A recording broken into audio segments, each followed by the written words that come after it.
Cheese. Hello, and welcome to the Saladcast on Saturday, April the 10th, 2010.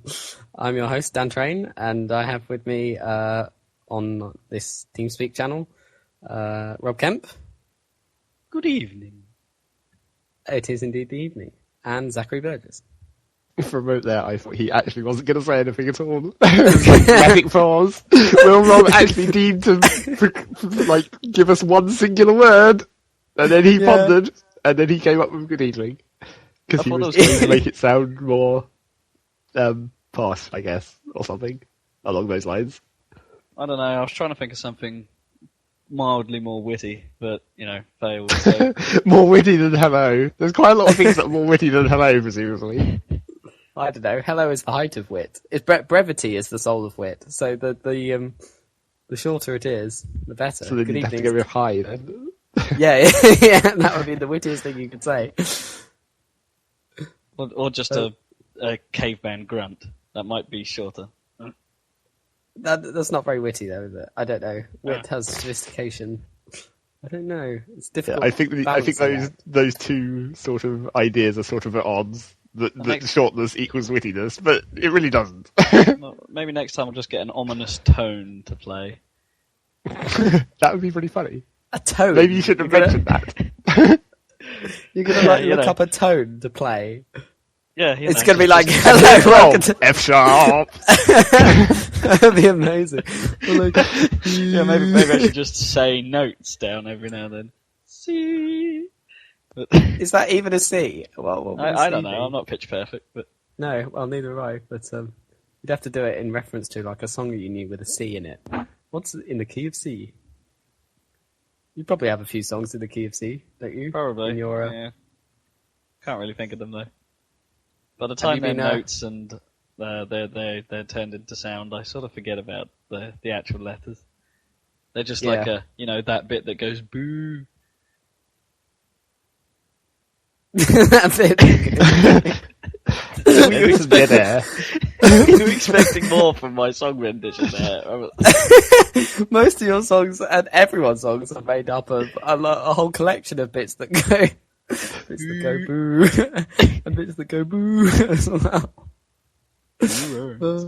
Just a boo earns. Yeah, if you combine these things. So yes, this is the Saladcast, third one, and we're just working out how to bring the actual site online. Unfortunately, we've discovered today that the old domain name has been parked by somebody else, so we're going to have to see if we can get that back. In the meantime, we're working on a WordPress blog, bit of RSS to push this out to you, our loyal, non-existent audience so far. But soon you will exist, thanks to our efforts. And you better damn well be loyal. They will be. They will be. If they listen to this crap, they will be loyal. Do we have some kind of loyalty reward scheme? Or is there punishment for not listening? No, it'll be carrot and stick. So we'll start off with the carrot and then bring the stick in later, I think. Wouldn't you agree that's used? Yeah, we'll stick it to the stick. Or some Glad you said to them. Stick it in them? Is that what you were thinking in your mind? That I might have been saying. My mind is always thinking a number of things. Your mind is always thinking about butts. Obviously, it's never just thinking one thing. It's always got butts in there somewhere, like in the background. It's always thinking a number of things. It could be a large number or a small number, but it's always a number. Well, why would it have to be a number? It's like if you could think a letter of things, that would be quite difficult. Oh, sorry, I misunderstood. I thought you were implying that my mind worked entirely in numbers. No. You said your mind always... a number of things. Yeah, I get it now. If it was a letter, it'd be like a hexadecimal mind working there. I am thinking of somewhere in the region of A things. 7A things. Yes. But one of those things you might be thinking of, possibly, and I'm going to quiz you on this, is what have you been playing this week? Bum, bum, bum. Bum, bum, bum. and I'm going to post this question to Rob, but I hear that you've both been playing the same thing together, so I pose it to both of you. This might be a combined segment. Will it make it more awesome? I sincerely doubt it. But it's, me and Zach. Don't diss our podcast. On our podcast. Oh, no, I was just dissing our ability of a joint discussion about the same game. Might not go quite so well. Well, not so well, but any better than... Well, you got me here. Yes. Anyway, yes. Well, yeah, last couple of weeks we've been throwing... I was about to say throwing shit to the wind, but I don't think that's much of a catchphrase. And just followed the Steam sale and bought and picked up Torchlight on Zach's recommendation, and we both picked up Borderlands on a combination of my brother and a few people I know's recommendations. And cut a long story short, yeah, it's pretty sweet. Yeah, it's kind of the whole thing that I've been trying to advertise it as is the FPS and RPG made a baby. I see. That you take traditional RPG gameplay, as in kill stuff, level up, and put it in a shooter for added guns and fun. And right. So is the kind of leveling up almost like sort of, I haven't played, but like the Modern Warfare multiplayer leveling up guns and stuff, except in a single player? Is it? Sort of. To be honest, I'm not entirely sure what leveling up actually does to your character. I mean, there come points where you sort of... at level 5 you get your class-specific abilities, like being able to go berserk or throw eagles at stuff. And it's because you don't even notice it. It's just like, you have more health now. Yeah. That's basically the only thing that actually changes when you level up. It's just like, you just get more that's health. the only number that is not linked to something else. It's like shields is linked to your actual shield, because that's an item. Health is basically the only thing that relies on your level. Damage output is based on what guns you have. Your abilities are based on your ability points, which is, I guess, linked to your level because you get one per level. So, yeah, I mean, I was about to say that. That's kind of the important bit, is that when you level up, you get skill points that you can put into a variety of things that are class specific. Like, for instance, the Berserker, you can make your crazy ass punching slightly more powerful per hit, or give yourself more tanking capabilities, or add the ability to leech health off someone when you're punching the crap out of them, that kind of stuff. So are there a lot of these cool like abilities and stuff? Is that a big part of the game?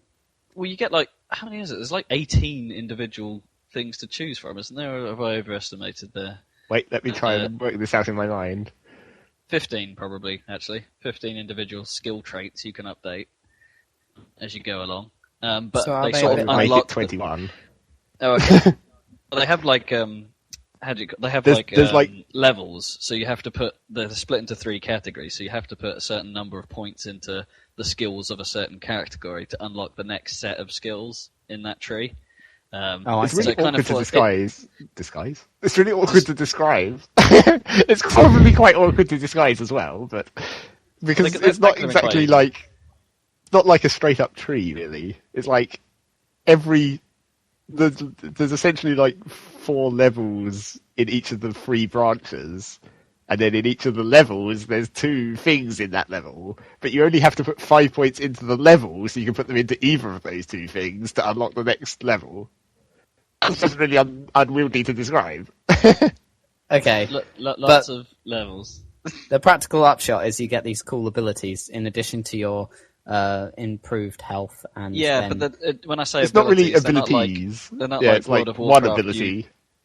It's not like you World choose of Warcraft one where you turn them on. They sort of like always on skills. You know, they sort of just happen. It's like you have your one ability that's linked to the class you're playing, one of the 4 classes, and then all the things that you put your skill points in modify your ability to be slightly different somehow, or give you sort of a general boost to other stuff, like your gunfire rate or whatever. Okay. And there are, they throw the classic RPG restrictions in as well. Like, you have to be this level to use this gun for some reason. Because that would make no sense in real life, would it? It's like, I think your fingers are mysteriously not quite strong enough to use the trigger on this gun or something. I don't know. But very rarely do you actually see guns that are too high level for you to use. I don't know. I picked one up that was like 4 or 5 levels above me. Yeah, you do told get of the it, occasional and one that's a long way above you, but I don't. Generally, you find ones that are like ones that you can use immediately. It's just that when you do find one that's higher than you, it's normally a lot higher. But anyway, it's Maybe designed like that's that like- to try and pace the difficulty curve out, so it doesn't like you just pick up an uber weapon at the start of the game. Okay. It sounds like the loot is almost more important than the leveling, really, in terms of the guns that you get and the Kinda, shields. you do have to pay attention to it, and sort of like it's one of those again the sort of Torchlight Diablo style thing where you do have to look at a lot of numbers and try and figure out which one's better or worse. And, but not nearly as much. Not nearly as much, speaking. no. And 'Cause it's the just game like- was weirdly criticised for not making it easy to tell what is better than what, but actually I don't think it's any worse than any game of its type. You know what I mean? see. You still have to look at the numbers. Occasionally you get a nice green arrow saying, or a weapon will be highlighted as green in the field to say, this might be better. It's not always the case, but at least it sort of gives you a little heads up to sort of say, you might be interested in this. Right, Yeah, that's good. it's like unlike Torchlight, where everything can have all kinds of ridiculous effects. Like a weapon could drain health, or it could degrade armor, or it could give you an elemental bonus, or all this other stuff. But in Borderlands, it's just like first thing you do is you just look at the actual physical numbers that it has, where it's like damage output, fire rate, and here comes the train. Oh Jesus, that's a loud one. Should I just keep talking over this? Of course. Yes. Yes. So you look at the literal numbers first, where it's like damage output, fire rate, accuracy, and clip size, and those are like your first comparison. But then it's like generally, if one or more of those is like lower than the gun you already have, you almost don't have to look at the rest. Okay. So Generally, those basic stats give you a clear enough indication of whether it's probably going to be better. it's before you look into all the reasonably extra streamlined crap. in that respect, but you still have to spend time like min-maxing. I quite like that though, because that's quite a fun part of most RPGs. I think it's almost deliberate they didn't just have a big sign saying this is better, because you don't have the fun of like choosing your loadout. Well, it's kind of the and stuff. geeky draw, isn't it? You know, Exactly. It's there's a certain sort of I need to actually work out whether this works better for me. I mean, it's not Exactly, just good. the numbers, as you say. It's all the crazy abilities you get. It's like although Zach was keen to say, yeah, the numbers are more important. Borderlands 2 does throw the odd gun in there, which you can't really predict how it behaves. Okay. Although, like, you know, you get the occasional specials that have a description that doesn't really make much sense until you use it, and then it's like, okay. Do you mostly fight with an assault rifle or something? You know, like a standard weapon. You sort of have the choice, and it kind of rewards you for using the same weapon type repeatedly. Right. So if you're like a shotgun expert. Designed, yeah, I think it's designed like that to try and make it so when you play co-op, which, by the way, is probably one of the best things about this game, is that they introduced it's entirely co-op based. Although you can play it on your own, there's nothing stopping you from, decent 4-player co-op, which is so rare. I think it's designed like that, so you sort of aim to split the team up into different weapon sets. So, you know, the hunter's supposed to be the sniper, the berserker's probably the guy that goes in with the shotguns. And, I see. And the shotguns and the rocket launchers, things like that. It rewards you for using the same gun because your proficiency in that gun gradually increases, which can result in faster reload times and Is that a number? firing Then? rates. And, again, yeah, it's another number. It's like a plus 6% to your reload rate if your proficiency 3 or something. I see. So In a does way, it I'm scale weird nicely? Like, you're saying it's four-player co-op, but you were just playing it with Zach, and you can play it on your own. Does it like scale quite nicely between how many players you've got in your party? Yeah, to be honest, it's hardly noticeable. Like, it still feels just as hard. You think so, do you? I've been breezing through in solo, and when we play together, and all the enemies are so much harder, it's like, holy crap!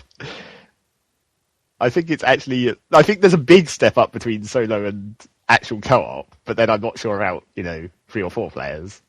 Right. I think maybe they orchestrated it that way, so it's supposed to be slightly harder overall, because you can then, in co-op mode, obviously it opens up to being able to revive each other.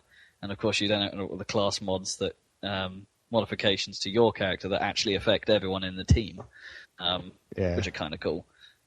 So, you'll probably, as the game progresses, you'll get to a point where you're not only working together, but your attributes and abilities sort of help the whole team, and therefore it might become Between the two easier. of us, we go down quite often, really. But I mean, when I was doing it solo, I virtually never go down. It's just like we go down, but then we get second wind. I'll just leave a pause there so we can let your stupid pun sink in. I was wondering whether I know what second wind means, and I was wondering whether you were using it as a figure of speech or whether that was it actually came up in the game and said. It says it in the middle of the screen when it happens. Oh right, it's second wind. Okay, so it Although is. For some reason, I don't really understand. When you get the second wind, you get full shields, but then you get a little bit of health. And I thought it would be more logical for it to be the other way around. I don't see why your shields instantaneously recharge. I don't know. I guess in general you have more health than you do shields, so they thought it's probably a good. And shields by certain weapons can get narked instantly, so that is true. They probably thought it's not quite so amazing to just go, "Ha, I'm super alive," and just make so it is this a big open world? But a bit weak. Is it a big open world like a desert or something? Kind of. It's still split into areres, like which each player needs to be part of. But if you want to, each player can then split off and go their own ways and handle things on your own within the area. Yeah, within the same area, but it's the areas aren't necessarily that large either. Really, no, they're not small, but they're not massive either. We're not talking Assassin's Creed big. And there also isn't a lot of like. There's not a lot of unused space. It's like if you manage to do all the missions in the area, you will generally go to every single bit of that area.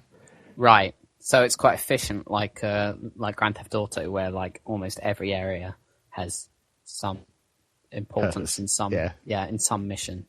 I do kind of wish there was more hidden stuff, because we haven't really come across anything so far. We've had to sort of hunt it out for ourselves. There's always been a mission to hint we need to go here.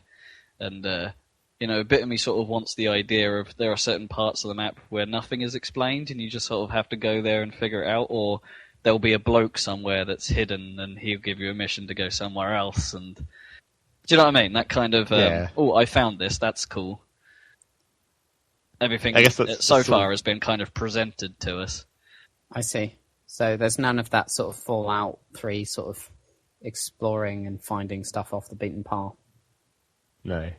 It really is just pretty much. Although I have found a couple of zones where there's just like a split path where quite near the entrance to the zone it branches off into like two separate loops. And then the main mission in that area will send you down this loop, and then the other loop you're like, well, what's down there? And of course, there's sometimes there is another secondary mission that you don't get until later that spawns down there. But normally there's that those claptrap rescue missions that Rob will know about. But that's not going to be much for anyone else. Those tend to spawn, aren't they? They seem to spawn more on like these separate loops on the later zones. It seems, rather than just being on the path as they have been so far. But that's not really searching. It's like there's going to be one, and the only other place it can be if it's not in the first loop must be in the second loop. So when you finish a mission in this game, is it like a Grand Theft Auto game or something where there's like a load of flashing icons on a map and you drive there or something and then you activate the next quest? Kind of. Is that how? Yeah, there's like a pick up and turn and what they call turn-in points. Where you sort of, like, there's a bounty board, which you spend a lot of time at, just sort of going, there's a load of stuff people want us to do, which generally means killing skags, and you then go and do it, and then you come back and post your success on the bounty board to claim your reward, that kind of stuff. Generally how it works. It's not always how it happens. Like, sometimes you'll do something, you'll have to go somewhere else to finish the mission. Again, kind of Grand Theft Auto-y. Sometimes it does kind of chain them, where it's like, you start off on the bounty board, but then the end is a person, and then maybe that person has another mission that sends you somewhere else. So how does the first-person shooting kind of combat, how do they make that exciting if they're just sort of, presumably they're just spawning enemies into an area? It's not like a predefined linear mission like Call of Duty with like... Yeah, and they also can't really rely on the... AI too much because it's not exactly the cleverest we've seen. They do have a tendency to sort of the ones with guns will sort of just casually walk out for a bit shooting you and then sort of run away when they realise they're getting hurt a little bit and find some cover, but it's not particularly smart, I think. But they do try and mix it up with lots of varied sort of types of enemies. Like you'll get the normal dude with gun. You'll get the big ass dude with gun called the Bruiser, and then you'll get like the midgets, usually, who are hilarious, and and you get like the melee pickaxes. dudes. Yeah, who psychos. actually run up to you. Yeah, and most of the wildlife is melee style as well, so it charges you kind of Serious Sam style, actually, so you're kind of backtracking and gunning at the same time, trying to get out of its way. Yeah, I've seen footage which is of always that. kind of It good. reminded me of sort of Metroid almost, like Metroid Prime, the initial enemies in that, where you have to get I behind suppose them. I have seen enemies in it that are reminiscent of some bits in Metroid, but generally I wouldn't really draw the link. It would be way Okay. easier in Borderlands if you could lock on and then circle strafe them by side jumping like you can in Metroid. That would make it so much easier. Well, that Because did at the seem moment like a it's bit like- of a You workaround can to dodge, some but it's fights. more like you just sort of jiggle slightly. It's like you literally just miss them as they charge you. You don't really dodge them so much. It's just a Because side you can only move fast enough to just get out of the way, or you can just jump. That works quite often if the enemy's short enough. All the skags. Apparently, I do sort of miss some of the because we've got it on Steam and PC. We do miss out on some of the achievements, which they haven't implemented in Steam, and some of them are kind of funny from the Xbox version. Oh, yeah. My brother was telling me about this one. It's like when you jump on someone's head, the game sort of bounces you off because it's sort of like it doesn't quite know how to handle it, but you sort of bounce off them. But what I didn't know is that it actually does a tiny little bit of damage to enemies. I Okay. noticed that the other day when I accidentally fell on someone. It was like, oh, that did like 2 damage. Yeah, I didn't realise that. And there's actually an achievement on the Xbox version for killing someone by jumping on them, and which sounds pretty cool. I don't see why those couldn't have been added into the challenge list in the game, really. It's just like Yeah, they should they have they put that challenge system into the game and then put the Xbox achievements on top of that. It's like, why are they just not in both? So why Yeah, aren't they to clarify, you get achievements? this like little challenge system to sort of kind of. This is more like the Call of Duty thing, where it's like do a certain thing so many times, and Right. you'll be rewarded with extra experience. Okay. Let's see. So Like why flying aren't through they? the air for a certain period of time, or How do you fly? Is there a jetpack? Oh, you just you I get see, cars just from and explosion. jump. Yeah. What are the vehicles like then? If they're Very floaty. They're like. okay. They're all right. They handle fire enough, but they just sort of seem to steer remarkably quickly. And they've tried to do the Halo style control scheme where the car drives where you're looking. Where you point, right? Yeah, which makes it hard to drive and aim at the same time. But Yeah. they're all 2-seaters anyway, so you can have someone control the gun for you. Oh, I see. Just like the Warthog. And they're kind of bastards when you try and fight against them when you're driving them. But they're as me and Zach found, they're pretty annoying when you have to take them on. Okay. Yeah, Do you not those get, were like- about as difficult as when I was doing it solo as well. I thought obviously they'd be easier when I was doing it solo because they'll be lower level or whatever. But they still killed me several times because the enemy ones that have rocket launchers are just ridiculously dangerous, and because of the explosion, it's like obviously it makes your screen shake, and you get a giant explosion all up in your screen, so you can't see where the hell they are. That just doesn't make it easy. And getting run over is instant kill. Yeah, that's very annoying. If you actually fail to keep your car alive and have to get out on foot and fight an enemy car, if they even touch you, you just die. I see. Do you not get like a homing rocket launcher or something? You can, But You we get rocket haven't- launchers, but not homing. We've got no. Well, maybe we get them later, but I doubt it. Okay. So vehicle combat isn't the strength, presumably. No, Luckily, it does only it's seem fine, to happen in but that one it's- area, really. Yeah, you tend to only really use the cars to get around quickly, And see, run yeah. people over. and occasionally run people over. Are they easy to find if you need to get around? Yeah, they're everywhere. There's like Okay. vehicle stations everywhere, and you just walk up and go, "Spawn me a car," and there you go. It makes you wonder if they can spawn vehicles in. Why is this place so desolate? Surely they could replicate T. Earl Grey. Man, I tell you, there's all kinds of weird shit that I've been trying to think about this weird planet. It's like, obviously, they have some kind of spaceport, because you must have come in from space, because everyone says you're an off-worlder. So it's like, they have the technology to go into space, and yet this place is a shithole. What, like Yeah, Tatooine or something? Yeah, only worse, really, where everything's made out of corrugated iron. Okay. It is basically the Wild West with gas masks. It's Are they necessary? Can you not breathe in the atmosphere or something? no, not that. It's just that a The lot of bandits people just seem like to to wear them for some reason. Yeah, and a lot of the Okay. NPCs tend to have like doctor's masks. Well, those are over their dust face masks, for some reason. though. Yeah. Which makes sense, because it is quite dusty. It sounds like a similar kind of setup to that id game that we've been waiting for forever. What's it called? Rage or... Yeah, it No, does have that sort of Mad Max feel about it Yeah. in places. Especially the big car fight against Mad Mel. Mel. No coincidence there, I think. Yeah. Oh, okay. But overall, what you recommend for playing in co-op? Well, let's put it this way. The first day we got it, Zach managed to play several hours at night, and then I joined him the following morning after I'd downloaded it, and he still managed to put in a 7-hour straight session with me included. And I don't normally do sessions that long. That is pretty mental. No. And we didn't realise just quite how long we'd spent on it. It's like, holy crap. Excellent. It's It's another one of those dangerous games where it's like, you don't notice that it's been an hour. You think, oh, I'm just going to go over here and shoot these guys. And then it takes like an hour to do that. And you're like, that didn't seem like it took an hour. Okay. So you've both been playing Torchlight as well? Or... Because you got that. Yeah, I died. We kind of stopped doing that as soon as we got Borderlands, basically. Yeah, Borderlands kind of did take it. Well, for when it was on the Steam sale the week before, I couldn't really say no for £4. No, that's true. It's at that price, it's worth taking a punt on virtually anything. So I gave it a go, and it is pretty much what I expected, an exact Diablo clone. But strangely, it's one of those things. When you start playing it, you actually find yourself not wanting to stop. I don't really. So far, I haven't had so much of an urge to actually start playing it.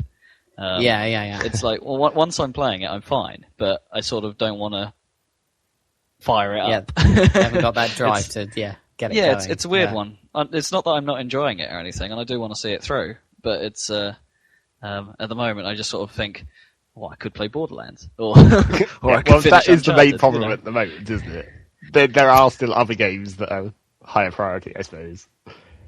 Although I have to commend Torchlight for its Steam cloudness, because it means in theory I can install it at work and have it and just grind a bit at lunchtime. Yeah, well, every and I can play my saves on your computer for no apparent reason. Yes.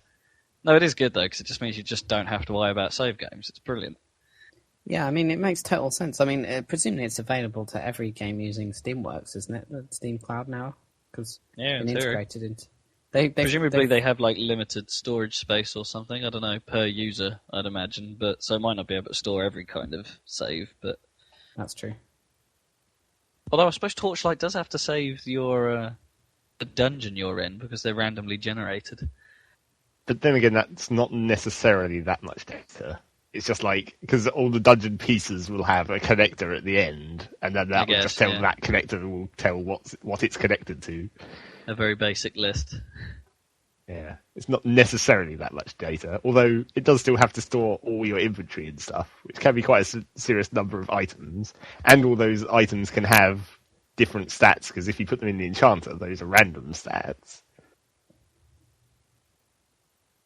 They've retrofitted it all to the old Steam games, haven't they? Like Half-Life 2 and stuff, so you can store those save games in the cloud, I think. Oh, I didn't realise it saved your saves. I thought it saved your settings, like Left 4 Dead and... maybe it just does the settings. Yeah.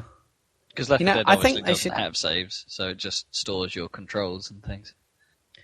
I reckon they ought to have like a feature so that when you first go into a Steam, a Source Engine first-person shooter, it like cribs your settings from another one, you know, and then you can adjust it from there rather than having to start from scratch. Oh, well, kind of like the Xbox's default controls option. Yeah, a bit like that. So it can figure out if you use reverse mouse and what sort of sensitivity you like. So the first time you fire up Portal, you don't have to fiddle around with the controls or something. Having been playing hard, that'd be quite cool. Yeah, no, I know what you mean. It would make things a bit easier. I actually find that the Left 4 Dead one can be kind of irritating, actually, because I tend to set say things like the sniper zoom to the buttons on the side of the mouse. Yeah. Like mouse 4 or whatever, something a little non-standard. And then I try and use it on a different machine that doesn't have that button, and I take a little while to try and work out why I can't zoom, and it's like, oh wait, it's loaded my mouse 4 setting. And, okay. So it can get a little irritating. Yeah, well, because then you set it back to something, and then it saves it, and then you play Left 4 Dead back on my main machine where I have mouse 4, and it doesn't work, so I have to set it again. And, so every time you have to change it, yeah. If I can move you not location, have different? Yeah. You can't have a different profile for a different machine, can you? No.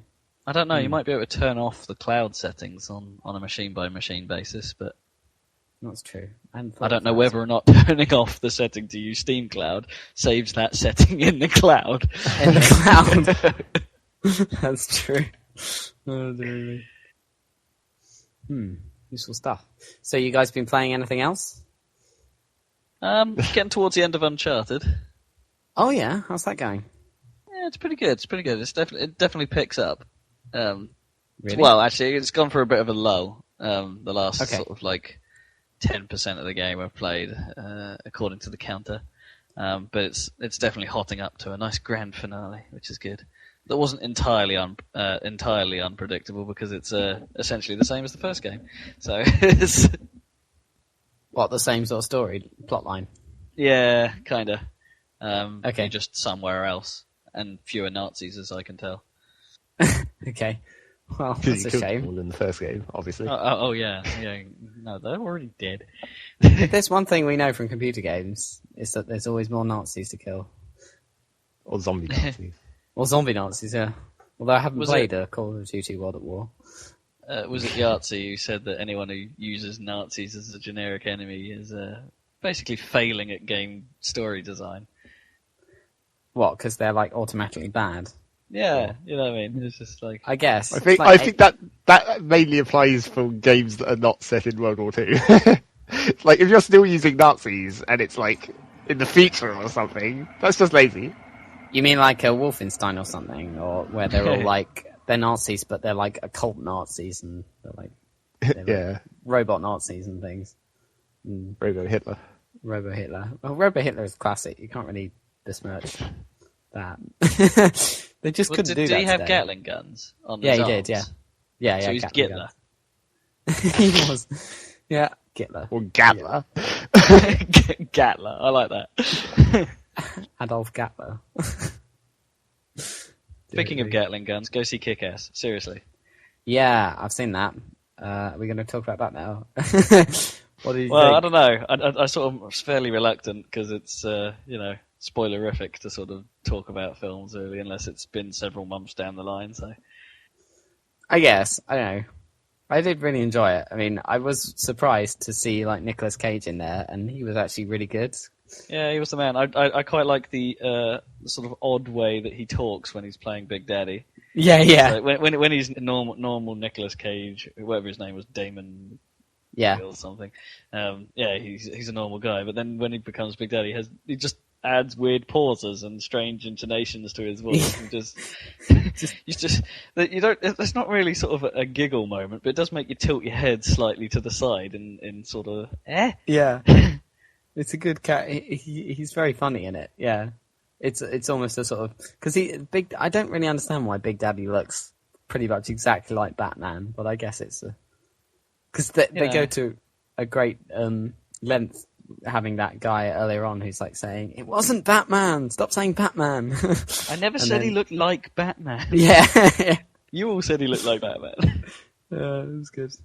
I think like the character of Hit Girl is pretty much both the main characters of Leon in one. That like it's the hitman and the little girl in one character, which is just genius. Every scene with her was just brilliant. Like some of the kind of it was quite subversive for the genre. But the guy subversive? It was both. I was drawn in. I was submerged. Yeah, submerged in it. Indeed. But were you drowning in Hit Girl? No, that's not good. I'm talking about like the everyman character who becomes a superhero. It's like you do see that in every one, and obviously they were kind of doing it very knowingly, but it was still like, oh, another like loser becomes a superhero story thing, except funnier than usual. But like, and every for most time of the story, he's still a loser. Yeah. And and the girl thinks he's gay, which is hilarious. But every time they just took a break from that and just had Hit Girl just basically murdering everyone in the room and swearing her head off, it was just genius. Is it just me? But Hit Girl looks awfully familiar, but not in the sense that I recognise the actress, but I think she might be the daughter of an actress who looks very similar. The one that came to mind was, the teacher from School of Rock. Oh yeah, I know her. Yeah, see what you mean. It's just that some of the way she sort of spoke and just the way her chin and mouth moved. That kind of. You can say because that's pretty much all of her face you can see for some of the film. And that's true. She's got the ridiculous purple hair and then the thing over her eyes and mask. Stuff. Yeah, craziness. Yeah, they could be related. We'll have to look that one up. IMDb. I also liked how like the kind of mobsters or whatever, they're like supposed to be Italian American mobsters, but they're like all like British actors mostly, or they're the British actors that always appear on British TV playing Americans. Yeah. Like the guy that plays the American in Spooks. It starts with an S. Stuff like that. And Soap from Lock, Stock, who's in Band of Brothers playing. Oh, American. yeah. No, and he's he was playing the one another I was trying one. to think of, actually, yeah. There's that guy. Yeah, like a bunch of them. And it's like, they're not even really trying to sound properly like American. They're just this kind of weird comic book version of Italian mobsters, which is really funny. I like that. Does it work like a regular microwave? Although that scene did freak me out because I used to get freaked out by that Bond film, like the one with Timothy Dalton. Oh yeah, with the compression Pressure. chamber. Yeah, compression chamber, where they like they shove someone in a compression chamber and then they pressurize it, and then he takes an axe to it, and it's explosive decompression, isn't it? Yeah. And he just explodes, and that's basically the same, isn't it? Boom. Except it's a microwave and kick-ass, but Sort similar. of boils inside until his Similar skin results. bursts. Oh. Yeah, it's not very nice.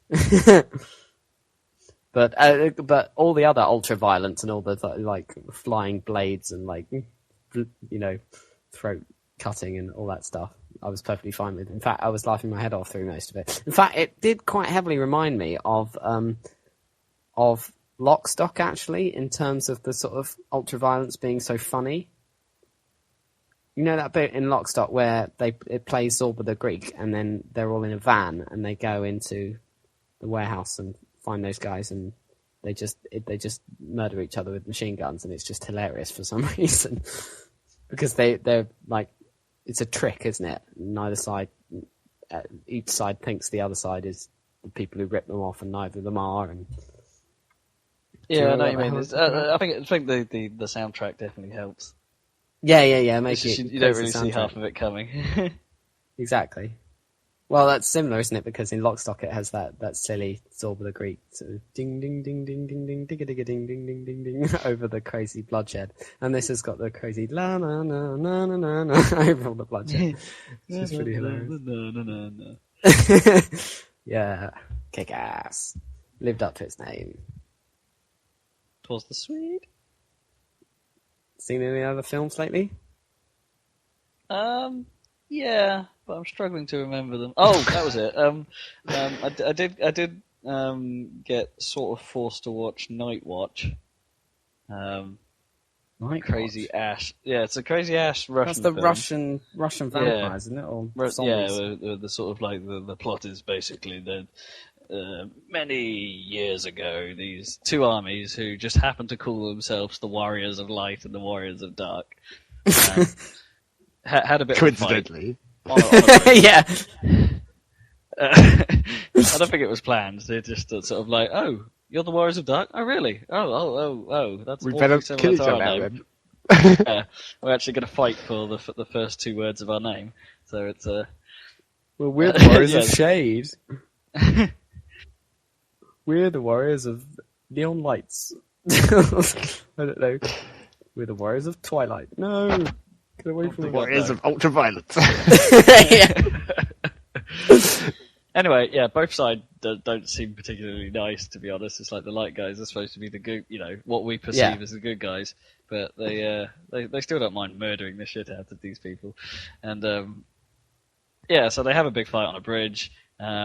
It's pretty much a stalemate until one of the guys, who just happens to be on the Warriors of Light side, sort of just says, yeah, you know what, we're both going to die equally here, and puts a stop to it, as in he stops time, so they all just stand there going, not killing, but in the process of killing. They This is they making have good sense so far. well, yeah, so they start this fight, they have a bit of a chat, and then they sort of say, yeah, you know what, we'll just sort of live in harmony, but we'll have a squad of light people watching over the dark people to make sure they don't break the rules and things, whatever the rules are. And this is the thing. The way I'm explaining it now, although the intro makes a bit more sense than this, the whole film is kind of like, yeah, you can't break the rules, but you as the viewer don't really know what they are. Like, they have this thing called the gloom, which is actually pretty cool in concept. It's like vampires and nasty people can sort of disappear into the gloom, which makes them invisible, except in mirrors. So they become like anti-vampires. They become like invisible in the real world, but visible in mirrors. which you don't understand it, but it sort of gets mentioned a lot heavily. And then eventually some guy gets sort of like somehow goes into the gloom, and they have to sort of get him out of it, otherwise the gloom will consume him or something. And it's, and none of it is explained. You're just like, what's going on? How did he end up in this thing? What Is the he shit like a is the normal gloom? person? Is he a normal person going into the gloom? Or Well, it turns out he's not, but okay. Of course. It turns out. Well, Yeah, you don't but want to it's be just- consumed by the gloom. That's for sure. Because it It's just a- rhymes. So it must be just- bad. Exactly. It must be bad. It's just a really strange film. You just have to sit there and kind of accept everything, and there's a lot to accept and not question, and to the point where your mind just goes, WTF? And there's a lot Heavy of missed suspension of disbelief. Yeah, Necessary. and you have to sort of suspend your whole understanding and just go, yeah, that makes sense, totally. That woman can turn into a tiger, shit, yeah. And Okay. Does it remind you of like anime sort of series? Yeah, very much so, actually. Okay. You're quite Well, nothing right. makes any It's- sense. No, and it's never explained, and you just sort of you're forced to put up with it. But the plot moves really quickly, Okay. and it is incredibly stylishly shot. But Ooh. I still can't really say recommend it to anyone, because it's Okay. just like I have no idea what was going on. I think my dad recommended that to me. I've never seen it, obviously. That's slightly odd. Yeah. But there's like a sequel called Daywatch that I haven't seen. Right, okay. The So, Day watch and night watch. For the And I warriors feel like- of light and darkness. Is it like Yeah. night watch and then day watch and then bay watch? And So night watch is when the light guys are watching the dark guys. So night watch, day watch, Day must be watch. presumably the other way around. The night guys must be watching the light guys. Yeah, something like that. Although it does feature the same cast from the first film, so it probably is still following the Night Watch, the good guys, The watching story. the dark dudes. But, Whatever the fuck this is. yeah, exactly. It's Interesting. you might as well try and understand the architect. You know, it's that level. Oh of no, the bloody architect, yeah. good. It's like, it has a certain amount of internal consistency, but it's like, why should I? You know, at a certain point, it's just not enjoyable anymore trying to suspend your disbelief for something like the architect in The Matrix Reloaded. There's conceptually nothing wrong with the architect, nor is there nothing wrong with what he's trying to say. There's a lot to take in at that point. Yeah. And It's maybe just no that was fun. what they were going for, but I guess. I don't know. I think the first Matrix film was pretty much perfect, and they really didn't need to. But I mean, I think most people think that. So I don't know. It's fairly established that those sequels. That's reminded me that on what we watched last week on BBC Three, there was this 3-hour epic adventure into great movie mistakes. All right. Like little things that that shouldn't have happened in the making of films, like in the Matrix, for instance. There's in the Burly Brawl scene, and we all knew about this one, to be honest, where because it's just so painfully obvious, where Neo pulls a pole out of the ground, and then when he's hitting people with it, it's mysteriously ultra bendy. Yeah. Sort of like, yep, that's foam. Yeah. Well, that whole. I always just assumed that was because they were being so, because they were doing their Matrix kung fu shit, they were just hitting it so hard it was just wobbling that much. Yeah, and I suppose there were a couple of close-ups where you can see it vibrating and things like that, so oscillating quite badly. I didn't actually think that was an error. No. I thought it looked weird, but I thought it wasn't. I thought it was deliberately weird. It's obviously a mistake, but still, I mean, they can explain away anything. I mean, they could just say, well, that's the idea of the Matrix. Apart from that other bit that they showed in the Matrix, where during the bullet time you can't see the guns that he's just dropped on the floor because they didn't render them for the bullet time shot, or didn't put them in the scene. That was quite a bad one actually. It's like when when the classic Matrix shot where the camera swoops around him and you get the nice bullet where he first does the bullet time on the building. And he drops his guns down because they've run out of ammo or something, and gets shot at. And in the panoramic shot, his guns aren't there, and then they're right by his feet in the next shot and things like that. It's although some of the funnier ones were like Pirates of the Caribbean, where they're all standing on the boat, apart from this dude in the background wearing a shirt and jeans and a giant white hat. And, isn't there like someone wearing a digital watch in Gladiator or something? Or one of the scenes where the a chariot flips up and there's a giant gas canister in view. Oh yeah. And, it's quite famous, that one, I think. So the problem is, after watching that, soon after watching that, I watched the Jonathan Creek episode that came out. All right, was that good? It wasn't bad, apart from this one scene where a cat is going towards a table. It's like he always likes to sit there or something. And then in the next shot, this cat appears to be being thrown onto this table really badly. Like, the classic, don't work with children or animals there. It's like, cat, go on this fucking table. We need you to go on this table for the shot, Chuck. It's like, how cats get onto things. They normally just sort of casually step up. They don't jump more than they have to. You can kind of more easily tell with cats when they're being shoved or pushed into shot, because cats normally are like, but then when you actually need to do something, it's like, I'll look out for that. That'll be good. That was, quite bad. It's pretty obvious. It's quite painfully obvious, in fact. I still haven't seen it. I want to see again, because I saw, like, the Sex and the City movie with my girlfriend, like, and that's a very useful topic for this podcast. No, we're so full of X chromosomes here. Only 50%. No, seriously. I mean, I saw this in the cinema and I pointed it out, but like, I don't know if Did you want to go buy some shoes? I don't know if it's in the DVD or whether they fixed it, but the boom microphone was constantly in shot. Oh yeah. No, 50% of the film. Like in key scenes. I sort of noticed that as well. Did you? There were a couple of scenes in The History Boys as well where there are some serious boom action. Really? Okay. Yeah, they sort of just drops onto the screen, and you're like, yeah, is that the boom? Yes, it's back. It's like bobbing up and down there. I don't understand, because like maybe with the history. So how can they miss that? Yeah. Because I was thinking maybe the Sex and the City, because they're used to working on television, maybe, or something, and the crew was from the TV show or something. But it's like, it's not just one scene. It's like throughout the whole film. And like other films, like 99% of films, no matter how bad they are, they manage to not have the boom microphone in shot. It's just so weird. And I don't know if, I would never watch that film again because it was so awful, but I almost want to see. You've sort of actually made me want to see that film again to a certain degree, because it was actually, weirdly, as much as I hate the series and the sort of idea, I didn't actually mind the film that much.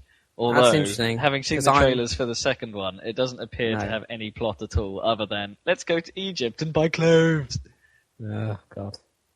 I'm the exact opposite from you, though, Rob. I quite like the series in places, definitely. But I thought the movie was awful and didn't live up to the series at all. I'm having a girl mouth at me at the moment, I'm missing the point.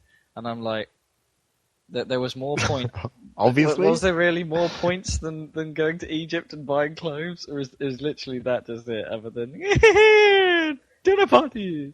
Like, Sex and the City, the first movie was really stupid anyway. It had, like, Charlotte, the pretty girl who had all these complex storylines about wanting to get married and, like... It's the one who's having actually children and stuff. relatively attractive.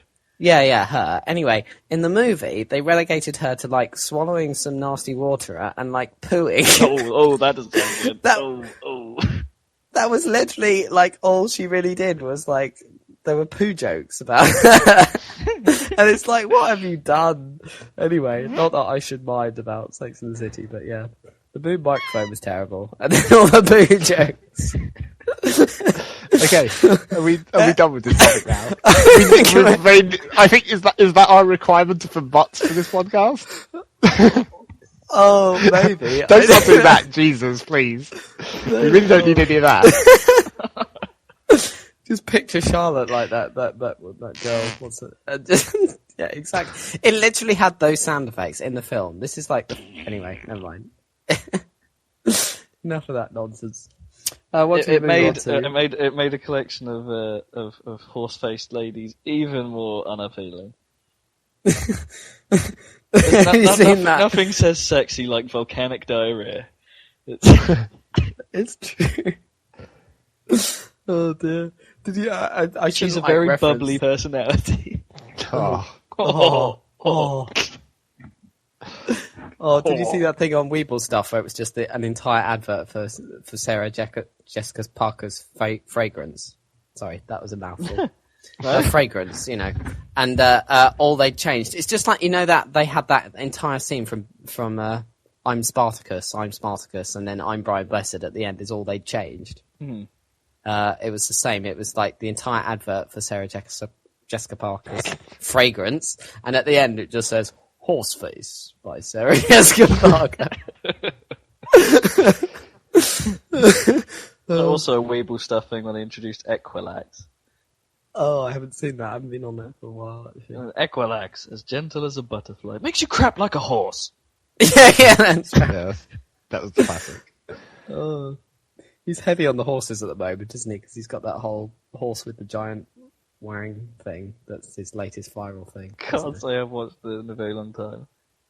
I'm still stuck on the 118 24/7 ad. Oh, God. Anyway, shan't talk about that. Bastards. Selling out magical. Yeah, should we stop trying to be viral here? Because we're just promoting other people's shit. It's true. Literally, in some cases. I'm promoting Charlotte's Poo. Charlotte's Poo. It is high grade. Oh. Yes, so what have I been playing, I guess, is a question that I might ask myself, seeing as I'm the host. And Go on, then, ask it. Okay. What have I been? I've been playing some more Assassin's Creed 2, of course. And I'm really enjoying it. It's like, I was thinking about it, and like, I haven't played Crysis and stuff, but like, on the console, like, the Assassin's Creed 2 engine is amazing. Like, it's like 720p, obviously. Like, it runs really smoothly. Everything is very highly detailed, and yet it manages to scale and do whole cities and stuff. I think it might be the best looking game on the 360. Actually, ooh, that's fighting talk. Well, what would you say? I don't know, because like I think Gears of War 2 instantly came to mind. No, I'm pretty sure. I've been playing a bit of Gears of War 2 lately, and the way that Unreal Engine, and it's the same in like, and Batman is on the Unreal Engine as well, and like some of the Ubisoft stuff, like the their old Splinter Cell, Chaos Theory, and Double Agent stuff is on the, and the new one, Conviction, that's all Unreal Engine, but Assassin's Creed is like their own proprietary engine, and I think it's a better engine for what they're doing than the Unreal Engine, because it doesn't have any of that pop-in thing, and there's some kind of like distinctive look that's shared between like Gears of War It's something to do with the level of detail. Yeah, I know what you mean. Yeah. UT always has this weird. It's not exactly. It's hard to describe. It's like the textures and stuff. They sort of glisten the same way. Yeah. And Exactly. Or they've tried to apply like those. I forget what they're called, but the bits that make white bits sort of shiny on textures. Yeah. I can't remember what they call that. Technical. Yeah. Specular something or other. Specular. That's it. Yeah, the sort of specular lighting on them is just looks a certain way on all UT games. I mean, Batman was great looking, but that was noticeably an Unreal Engine game. Whereas, like, I think Assassin's Creed 2 is... I mean, I haven't played Uncharted 2, and I imagine that probably blows away most things. But yes, you'll have to get Nightfall when you come here. Yeah, but I think Assassin's Creed 2 is the prettiest game I've played on the 360. And it's really... my point I made about it last time, but I think it really... I've been playing it more, and I've opened up more areas, and it's really true, is that not only is it a graphically great engine and all that stuff, but the actual subject matter that it's depicting is really beautiful thing. Like, just Renaissance Italy is beautiful, the architecture, and I was... and the trains. and trains. And I went on Wikipedia after... I'd been playing on Assassin's Creed 2 for a while, and I went on Wikipedia and I started looking up the places in the game. And the more I looked them up, the more I realised that, like, they're identical. They're, like, real. Like, it's amazing. Like, I thought these, like, walled cities would, like...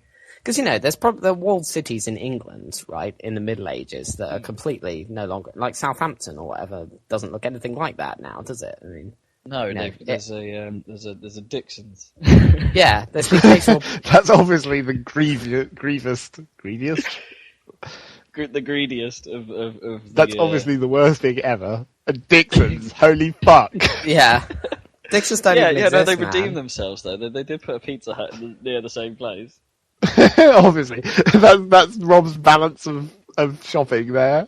Dixon's, fuck this shit. Pizza Hut, woo! It's fine. You could put as many Nexts and H&M's in as you want, and Gap stores even if you must. But as long as there's a Harry Ramsden's, a Hut, or even a Mackie D's on the rare occasion nearby, then it sort of makes up for it. Rob has an extremely weird NIMBY/YIMBY chart. It's like if you were even playing some SimCity. If Rob was the default, you'd have severe problems. It's like build pizza places to improve the area's charm. That would work, though. Absolutely. Pizza Hut is an amenity. No. Pizza Hut would be a zoning. It'd be residential, it'd commercial, industrial, it'd be like pizza. Like commercial, medium commercial, Pizza Hut. Could you replace like supermarkets with one giant Pizza Hut so people go for their weekly shop? No, they just eat for a week. Anyway, I think I'm onto something here. I think Pizza Hut. No, I think Pizza Hut would be more equivalent to parks in the Rob version of SimCity. It's like just put a Pizza Hut anywhere and it improves the attraction of that vicinity. No, I'd still have parks, but wherever there's a bench, there's a little kiosk next to it where you can order a pizza. A tiny little one-man kiosk where they just make a pizza. Oh, no, I wasn't thinking like a manned kiosk or something. Just like a... like a vending machine? Yeah, kind of. Except automatically make pizza. No, I wasn't thinking of it like vending the pizza to you, because that would be kind of weird. No, you just order it there and some bloke comes around on a bike about a few minutes later and says, your pizza. The dream world of Rob. Yeah, it's like pizza make it anywhere. reality. You could just talk to a squirrel and go, pizza please, and he goes off and gets one, Talk to a squirrel. Squirrel. Get some nuts on your pizza. We're talking about crunchy. About parks, weren't we? There's plenty of squirrels in parks. You've got an ample workforce for pizza delivery. Man, next time I see a squirrel, I'm gonna be like, you know what? I really need a pizza. Come back. Cheese. That would be the best random thing to just do in public. Just suddenly, look, a squirrel. Pizza, please. I want extra tomato and extra chicken on my pizza. Well, extra pepperoni. Just go, oi! Squirrel Nutkin! I want me frickin' stuffed crust! Sort of run madly across the park. Hit that. Shouting it out. Dexter for PSB. I'd hit that. So anyway, as I was saying, there are some broken down medieval walls in England and stuff, but I looked up these places that from these locations from Assassin's Creed 2 on Wikipedia in Italy, and the whole wall is still there, all the buildings are still there. It just is the same. Like, you have your parents, I could understand, like, okay, it's like got a historic centre. It's probably got a load of, modern buildings on the outskirts and stuff. But there's this when you leave Florence for the first time, you get your own sort of home base, which is a kind of town which you can upgrade. Like, you can improve the shops and stuff to get discounts and get more money in and stuff. Anyway, this town is real. It's called Montenegrino or something, and I just want to go there now because it's absolutely amazing. Like, every single it won't be as upgradedly amazing as you've made it, though. I don't know. Maybe those are real historical upgrades. I don't know that they. Are you saying playing Assassin's Creed, you are shaping the past? Yeah, exactly. I'm literally going back in time and changing Italy as it is today. I can't wait to get to like. Yeah, because I'm gonna get to. Eventually, I haven't got this far yet, but I'm gonna get to Venice, and of course, you've been on that trip to Venice, so I'm gonna have to build that pizza place that you and Naomi went to. But that wasn't actually in Venice. Oh, was it not? Okay. No, that was opposite our hotel. We're safe from fucking up the timeline. Dad won't have to do any additional work here to prevent time from unraveling. There was a Mackie D's and a Burger King though in Venice, wasn't there? In Venice. But I just there was, wasn't there?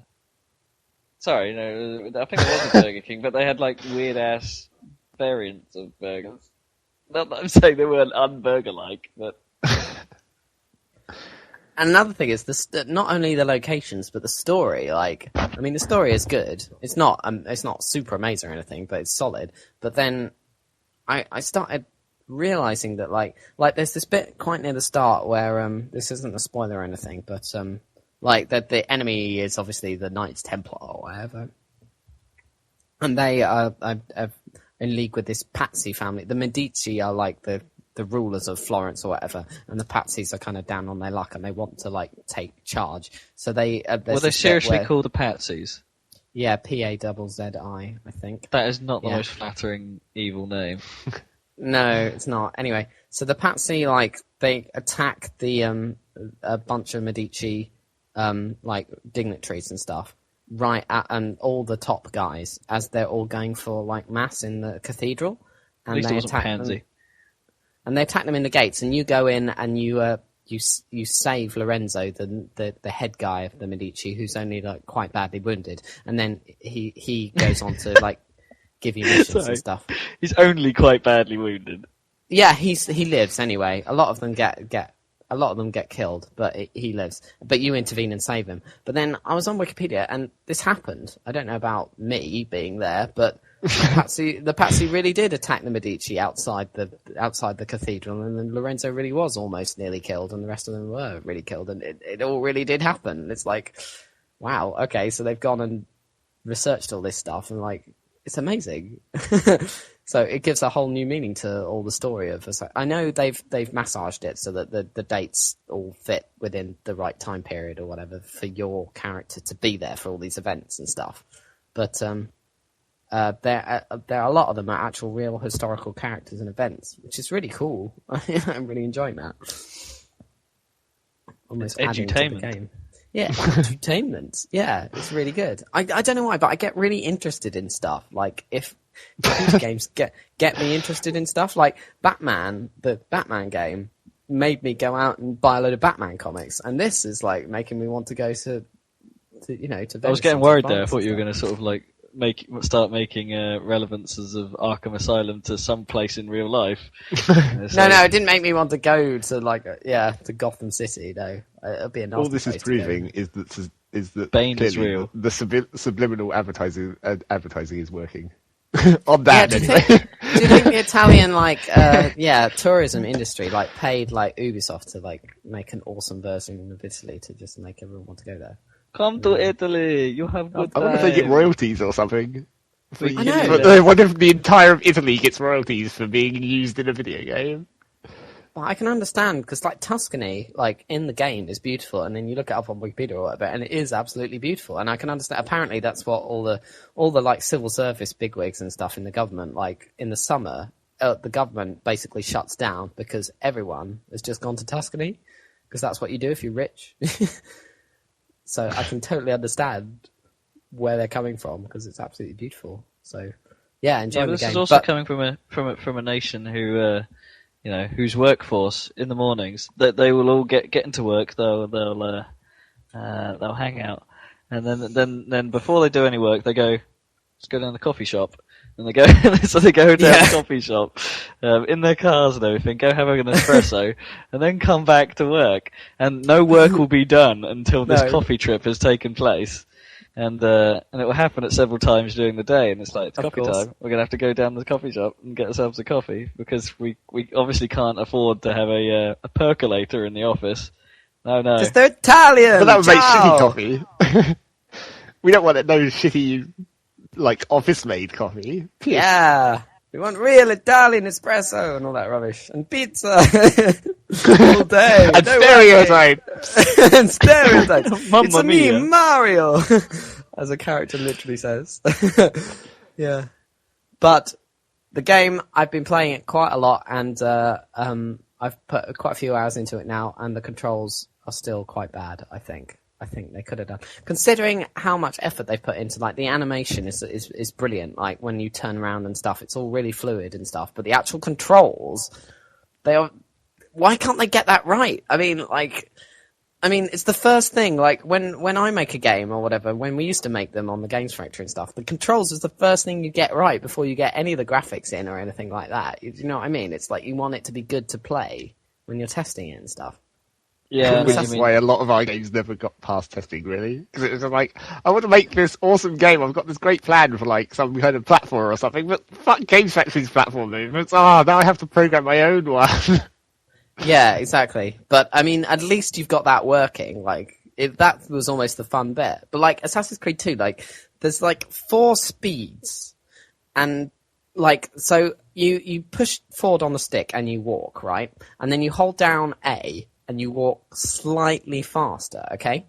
And if you're walking in a crowd and you're holding down A to walk slightly faster, okay, that's also the button to steal money from people, which of course attracts bad attention or whatever. So you have to run away if you steal money, pickpocket people. Okay, so then if you want to run, pickpocket randoms and you can. Yeah, you can cool. just steal money from anyone, which is a good way of distracting people and stuff as well. And then if you want to run, you hold down the right trigger, okay? And then if you want to super run and jump around, you hold down the right trigger. Super run. And I mean, you know what I mean. It's a free run. Free run is the word, okay? So you hold down A. But this game, I swear, I was trying to think, maybe racing games, but you have to hold down the right trigger most of the time. And it starts to hurt your finger after a while. I mean, I know racing games, at least you have to brake at every corner and stuff. In this, you pretty much hold down the right trigger almost all the time because you're running, if you're running across a rooftop and stuff, you don't want to hold down the right trigger and the free run button at all times because then you'll just be leaping around everywhere. So you want to kind of slow down a little bit. So you just keep holding down the right trigger and then you hold down the A for whenever you want to jump across a building or something. But the upshot of this is that you have to be holding down the right trigger almost the whole time. And, it's a bit of a pain. And then the combat controls... I was playing a bit of Wipeout the other night, actually. Wipeout HD, which is awesome. And which we haven't talked about before, but, just generally wrap it up. It's awesome. But you do end up holding X for pretty much your entire game time. Yeah. You never really need to lift it up. So there are a few game modes that sort of assume you're not going to be releasing the button, nor should you. So it gets quite painful. Say when you're trying to negotiate your air brakes and stuff, while still keeping pressure on X. Yeah. I think our other classic example of that is when you're being the gunner in the Warthogs in Halo 3. You just hold down the trigger the entire time, and it vibrates. Yeah. Like, ding, ding, ding, ding, ding, ding, ding, ah! That's the like way you riding- your hands up if you do it for long enough. It's like riding a bike on an overly bumpy road, isn't it? At the end of it, your hand sort of tingles that little bit. Yeah. Exactly. Yeah, I don't know what's worse, holding down a face button all the time or holding down a trigger which is spring-loaded all the time, because the trigger is kind of... It's got more force against you, but then it's actually easier. It's kind of designed to be held down. Whereas the face button is just a button, so at first it's easy, but after a while it really hurts your thumb, doesn't it? Because especially if you're trying it to hurts do it twofold as well, because your muscles starts to ache. And depending on how hard or how vigorously you're getting into the game, it can start tearing your thumb apart. Yeah. To be honest, I tend to push with the bit, not so much the end of my thumb, but the bit where the joint, the first joint. Yeah, the I one know. joint that you have in your thumb, I suppose. Yeah. And so I push with Onto that the bit, and then of course because you've got like ridges in your skin, then it starts to rub against them, and it can get to the point not where it's very probably what's happened on one of my fingers. I've got this like here we go, Rob's biology corner. It's on my left index finger. I've got this sort of like what can only be described with, I think it's a callus, but it's like on the second joint, on the the one away from the knuckle, and it's just this weird solid patch, which kind of looks like it's got a like a bit of unbendable skin on top of it. I can like pinch it. I'm doing so right now, and there's this certain bit of it just doesn't at all. It's like become completely solid. And I'd imagine if you do that with your thumb for games sometimes, you sort of get that feeling like your thumb's starting to turn that way. I kind of have a weird bit of skin like that, a sort of callus on the end of my left hand little finger, which is totally bizarre, because that's the finger I don't use to do any button pushing when for example, at the keyboard, because that's the one that sits off the side of the keyboard. I don't push buttons with that I don't finger. really know how this callus on my index finger sort of came about, because as I say, it's on the inside of my finger. So it's like, unless I was gripping something weirdly one day, and it sort of doesn't go away because now it's there, I keep playing with it. Yeah, that is the main problem. It's like it's like an so ulcer in weird. your mouth. You can't just leave it alone. Yeah, I know what that's like. Yeah. And Anyway. actually, so now that I've mentioned that, I've started biting my lip. So do not talk about our retarded body parts. Okay. Well, yeah. So I'm enjoying that game. It's getting good. Yeah. So upgrading. It's got kind of it's opened up. It's got some nice sort of RPG sort of upgrade your stuff elements, which are really quite. Yeah, it's like stuff you actually want. It's like it's not like in a lot of games you get. In a lot of games you get. Yeah, it's not cosmetic. Although you can like change the color of your clothes, which is actually kind of cool. But you can like dye your clothes, so you don't have to be white assassin for the entire game. can you tie dye? I haven't. It depends on the shops. So like they give you Hippie different dyes. So if you find a hippie beach shop, obviously. Yeah, if I get to Venice or something, they might have like a hippie shop, and then I can order like A bong. tie dye. Yeah, along with my Some bong. surfboards. Yeah, exactly. Well, you get gondolas. Leonardo da Vinci invents the surfboard. I'm sure he could. I mean, you go and see him. Then Yeah, surf. as you say, surfboard Possibly. is essentially the one-man gondola, isn't it? You could just stand on the board and. Yeah, so I've yet to see if it features any surfboards, but I hope it does. Yeah, but you get Sorry. you get lots of good stuff from money. So a lot of games where you kind of collect Sorry. money. You get some good stuff from money, no doubt. Well, like Grand Theft Auto, for example, but loads of games, like loads of RPGs and stuff, you get loot dropping from stuff. That doesn't happen in Grand Theft Auto, but you get money from doing missions and stuff and quests and stuff, but the money there's nothing that you really want to spend it on. You kind of want more, but there's never anything like in Grand Theft Auto. What can you spend your money on apart from more guns and stuff? But you get to a point where you shitty have to- clothes that don't really cost that much, or if they do cost that much, it's because they're just unnecessarily expensive. Where it's like, buy this incredibly expensive suit that just looks like a suit. Exactly. There's never like stuff that you really want for the money. Whereas like in Assassin's Creed 2, Because they've in Grand done that Theft really Auto, well. you just steal everything. It's like, if you could buy cars, it would make sense that they cost a lot, except you don't need to buy cars because you just steal them. Why can't you just go into a clothes store and steal the entire stock? Yeah. It's like, why can't you steal clothes? You can steal fucking everything else. That's true. You should be able to like ram raid any given clothes shop. That would be good. Yeah, they should add that. But you could like steal the entire clothes shop and then go sell them on the black market. And that's another thing is like shops in Or not. games are usually lame, aren't they? Like shops in Zelda, for example, or like loads of RPGs. They have shops, but you can always find better stuff out in the world than you can buy in a shop, and it's always really expensive in the shop as well. Do you know what I mean? Yeah, Borderlands kind of has that. Going back to our, we've come full circle. How genius!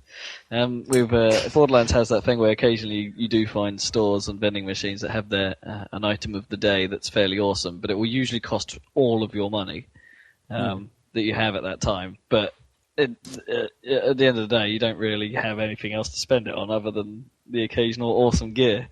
So that works out okay, actually. Okay. Yeah, it's just kind of a bit, I think you're not really used to though. In like as you say in Borderlands, you get something come up and it's like, that's all of my hard-earned cash. Yeah, sod it. Because there's nothing else to do with it. It's like, literally in Borderlands, there is nothing else to do with your money. It's just like you either have your money or you spend it on a gun. It's like if it's an awesome gun, because the only reason you might not want to buy that gun is in case the next time you come to a vending machine, there's a better one. Or if you find it in the field. Well, yeah. And then it's like, I wasted my money because this gun that I just found on a corpse is way better. But, what else was I going to do with that money?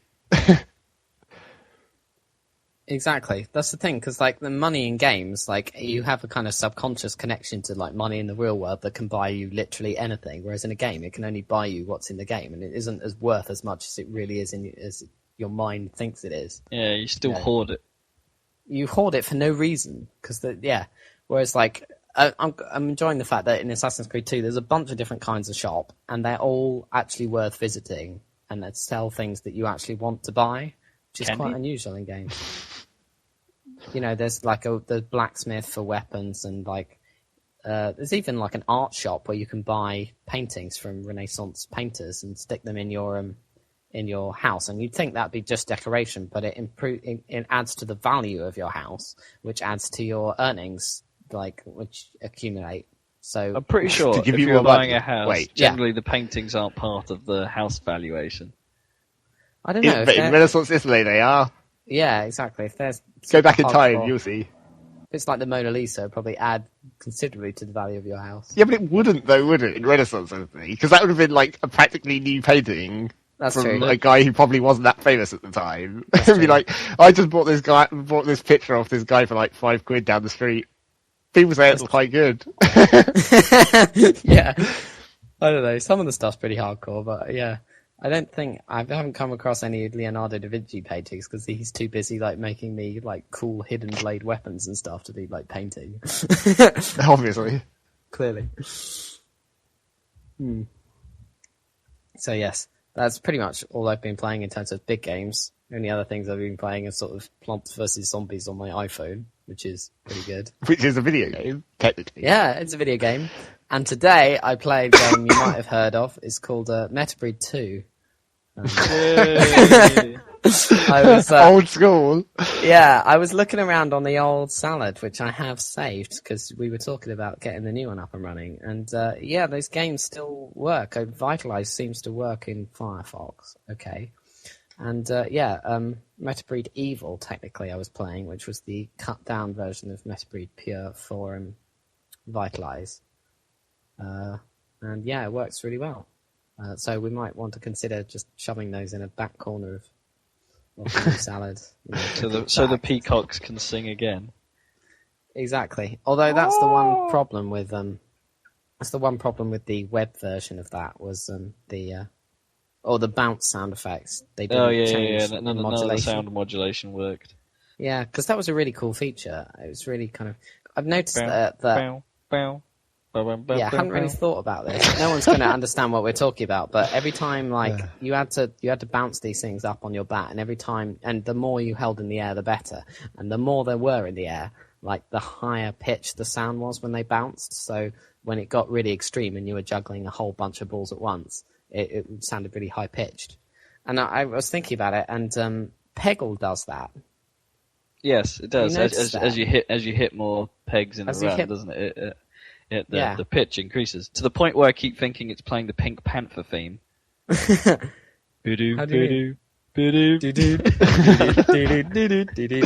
there's random pauses between as it flies through the air, so it could easily play the Pink Panther theme, couldn't it? It's set up right, to a point. But yeah, that was probably not our idea, but Peggle came a lot long after. Obviously we were the originator of that idea. We were the first ones to do it ever. There's been no game before or after that was like Metabreed.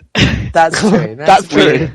We were inspired by no one, and we inspired no one. That's true. It's true. And I was thinking that's another kind of problem with Metabreed now is that I don't know at the time, but pretty much everyone uses laptops now, and you could not play that with a pad, could you? I'm sure we did. Oh, did we? Maybe we should clarify this a bit further because we haven't actually really. Metabreed is a bit of a classic. We should probably explain. Yeah, it was essentially we took breakout style controls where you move a paddle left and right, and but instead of bouncing a ball up and down with, to destroy bricks in a mysteriously gravity-free environment, we added gravity, and you weren't bouncing balls; you were bouncing coloured Pac-Men, of course. But these Pac-Men were mildly randy, so whenever they touched each other inappropriately, they would spawn off more packs in a shower of peacock goodness. That was the sound they made. Not that there were peacocks involved in their mating rituals. It was a sight to behold. That was basically a totally useless description. But then again, it really is. As with many of our games, you can't really describe it adequately. You can't describe Cow Wars. You can't describe Cow how Wars hilariously was that is. No, Cow Wars was an old Amiga shareware game. Well, that's true. But I meant the game that we subsequently made that Discs of had the file Abnormality. name called Cow Wars. Yes, it was Discs of Abnormality, which is based off it, where two trucks stand off either side of a mountain to fire mysterious CDs at each other. See, again, this description totally not helping. No, to be fair, that one's really easy to describe. It's just it's like that monkey game that came with DOS, isn't it, or whatever. The one it's kind of like Scorched Earth as well. You pick an angle and shoot, and except for the fact we added rather extreme wind and the occasional flying sheep, which you could gib with your discs naturally. Yeah, and it statistically recorded how many gibs you'd have. But it was considerably simpler than, say, Worms. You couldn't. Oh yeah. You couldn't move. For wheeled vehicles, they were surprisingly static. It is true. Yeah, and they didn't really have any launchers on them per se. I think one of them had gravel. It's like the disc just gravel appear out of nowhere. Poof. This is going to make no sense to anyone, but yeah. Yeah. So once we get these on back up, people can see the craziness. But yeah, I was especially enjoying how everything was written on the old site. Really, it shows you just how old it was because it's written really apologetically in terms of loading times. It's okay, click on this, and then click back and read these instructions. And then by the time it's loaded, you'll know what's going on. And then there's this really, for the Death Ender, the online version of that I made. It's eggs. Holy it has this really apologetic, I'm really sorry, but this is 3 megabytes, so I know this is going to take a while and you might need to put the kettle on, but by the time you come back, it'll be a really good game, promise. It's really funny.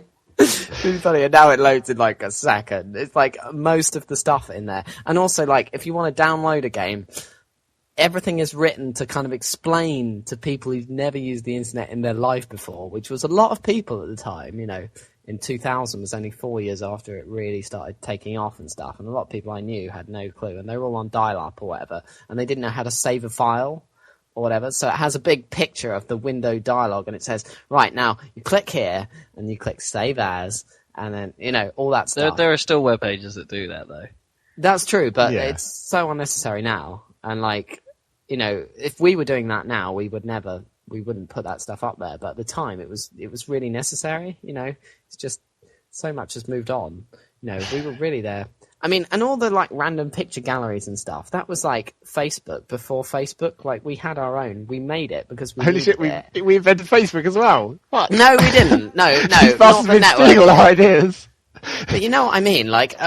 Everyone takes it for granted having galleries of photos of their friends and stuff now. Yeah. Because remember, we had to manually write the HTML because we went. Well, make it. There weren't any tools to do it dynamically. And, all that stuff. So it was handwritten in prime HTML. Yeah. So there you go. By monkeys. So we've come a long way since then. The new salad is going to be super exciting. But yes, Metabreed, fun times. And then, of course, without trying to sound racist, there were black packs as well that had, for some reason, that were they were super important. Special.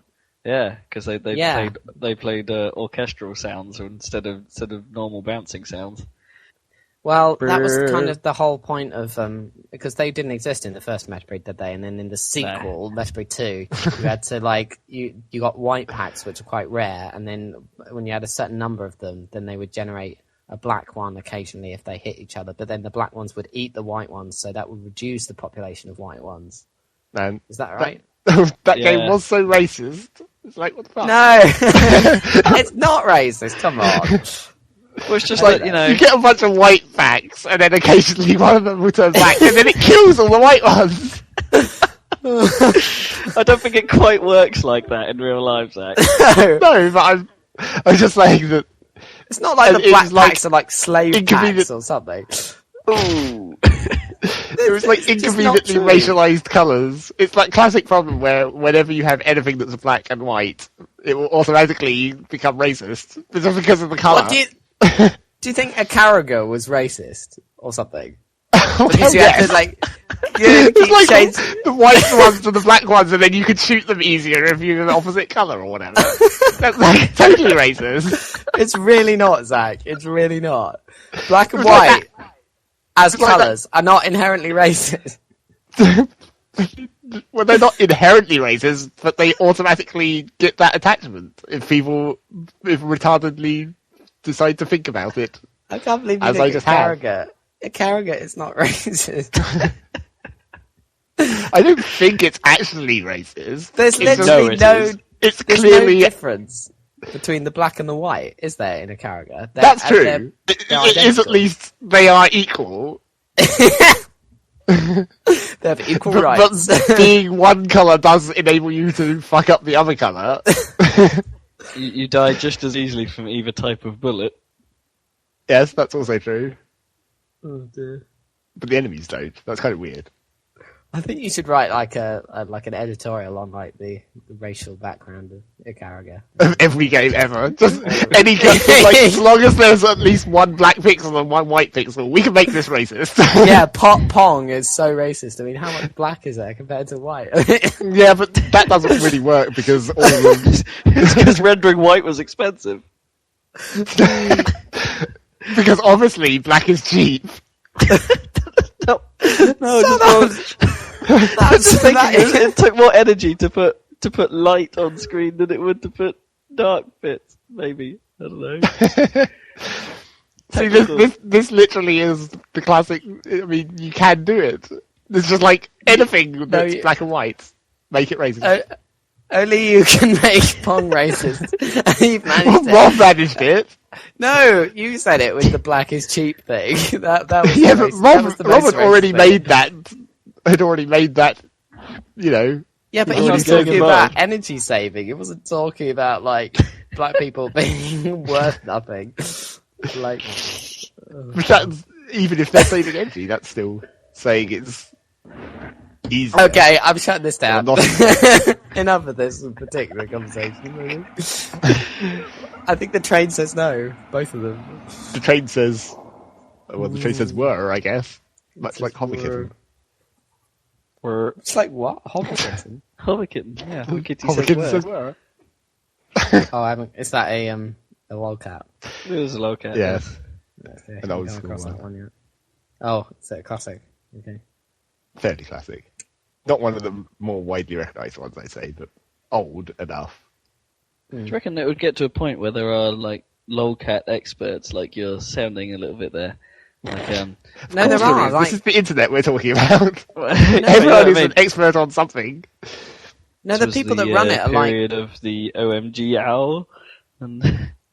The people that run if you go to ICANN like has ICANN has cheeseburger. Like, cheeseburger, yeah, and yeah. if you look at the comments, there's always just like 3 or 4 people who post on every goddamn picture constantly. It's like, what the fuck? Those guys that run it, they have like conferences and stuff. Seriously, and like I saw a BBC News article about the Cat people. I think. connoisseurs. Yeah, no, on the Guardian or something. I had an article about the lolcat people. Like I don't know, lowcat life. people. Is that racist? Let's just leave that now. I think we've had enough racism. From you, Zach. Yeah. Rob was trying to do it as well. Shut up. He's Let's just just have trying to cats start out. it off again. You saying I'm trying to start another age of racism? That's quite a heavy claim. See my utter blank. I should just blank you. You're not tempt me into this.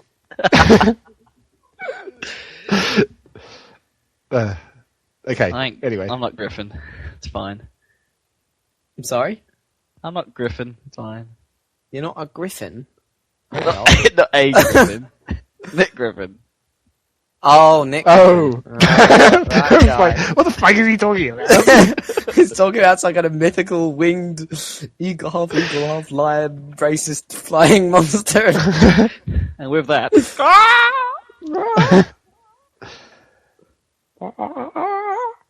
There was one other sort of gaming thing I was going to say, even though I resisted actually playing it, but excuse me. What's that? Open Transport Tycoon Deluxe has finally reached 1.0. It's official. Really? What's the difference Final then? released version.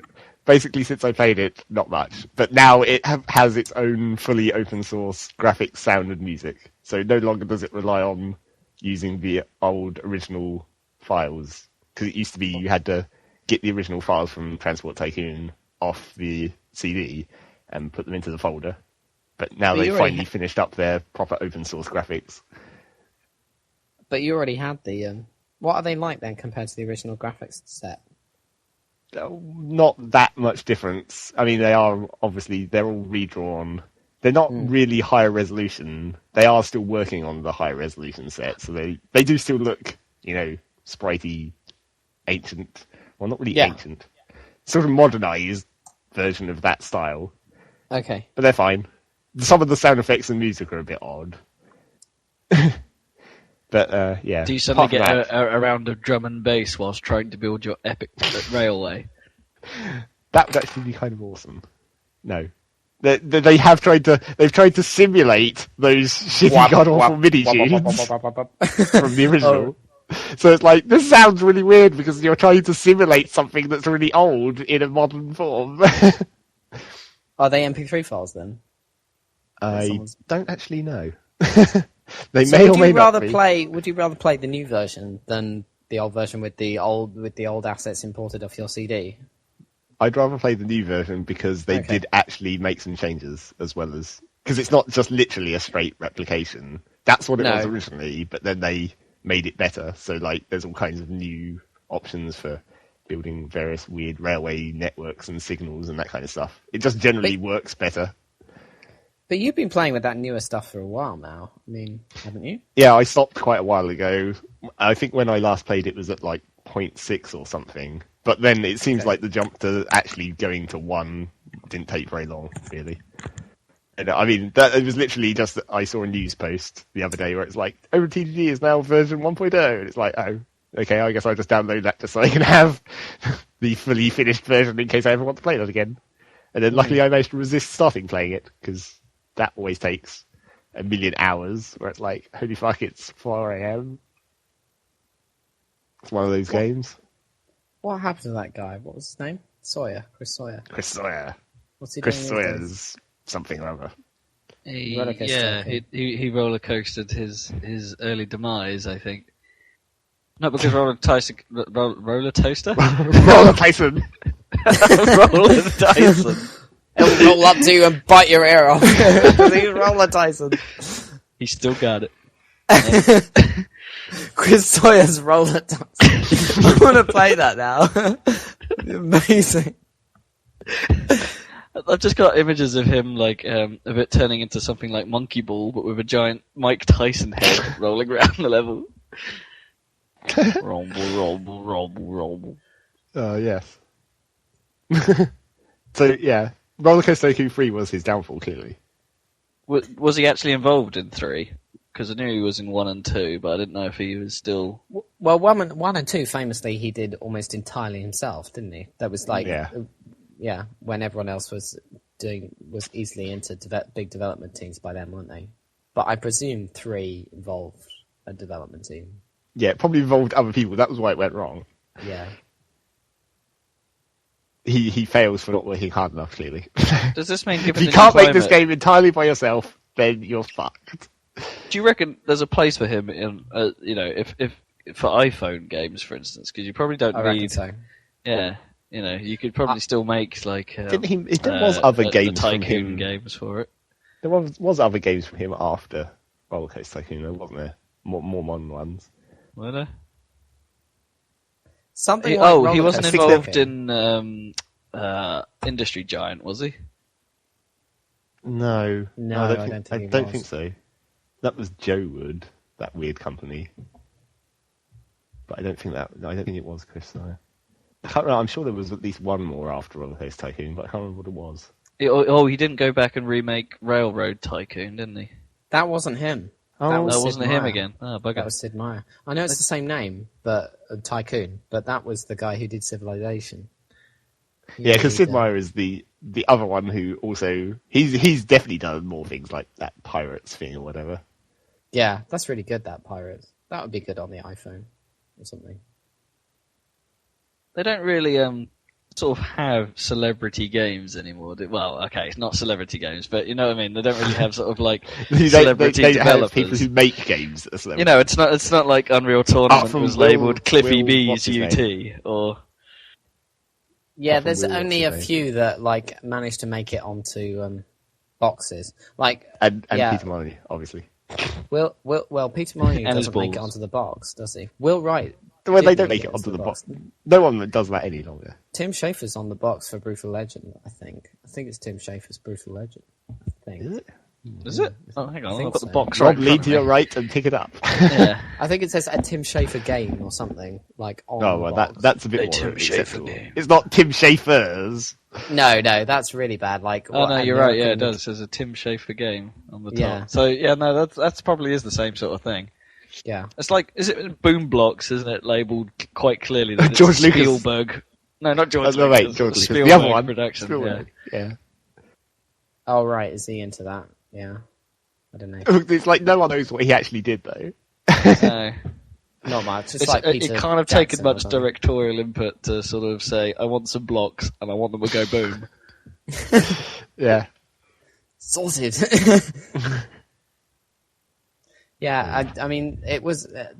There's never been that ever since like the really early days when it was literally just those people making the game, like the Gullop brothers making UFO, Enemy Unknown, and all that. You know, there's only been really a few that have had the title of the developer attached. Like, well, John Romero's name was probably on Daikatana, and that was the worst thing ever. That was probably what put everyone off. It's like, what if your name gets attached to the shittest shit ever? Holy fuck. That would be awful. Yeah, what was it? That other level designer from id, American McGee, stuck his name on a bunch of stuff for no reason, didn't he? And he had the weirdest name ever. Yeah, it was like that could you might not even actually even thought that was someone's name. It's just like you might have thought that was the company or because the studio had a weird name. Was he the dude that remade Atlas? Yeah. Yeah, he was just some level developer on the original, level designer on the original Doom, I think. He was id or something, and they all made tons of money out of that, so obviously. They got a bit ego. Yeah, exactly, so he went a bit crazy with it. Well, so did John Romero. In fact, there seems to be a running theme here. There's a reason why there's no John Carmack game, yeah. But Sid Meier, his name has been on Civilization, and I think it's still on Civ 4, isn't it, and stuff? Is it? I don't know. Was he Populous as well? I can have a look at Civ 3. Let's see. Populous was mine. Oh yeah, it is still Sid Meier's Civ 3. Okay. I don't have 4, so I can't infer any further than that. Yeah, Populous was Molyneux, and so was the Bullfrog was Theme Park, and when they went to Populous 3, did that mention Molyneux? I mean, obviously his name was never directly attached to anything, was it? No, I don't think it was never Peter Molyneux's Populous.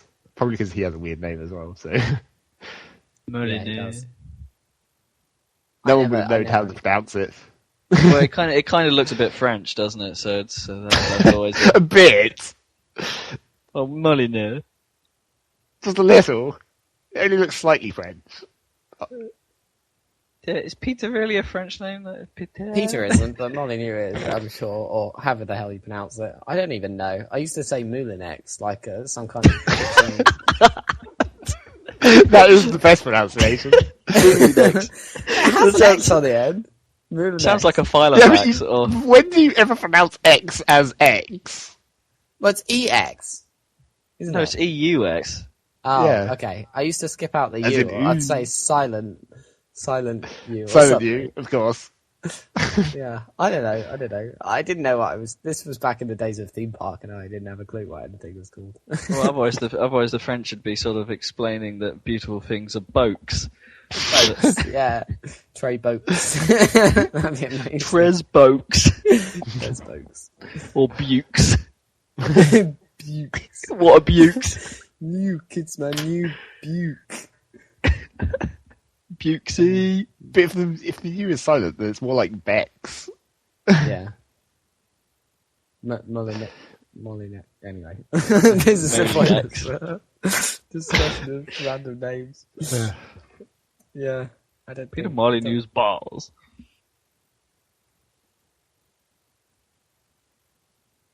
This is a shout out to the podcast. No, it was like, let's try and not steal everyone's jokes here. Pause.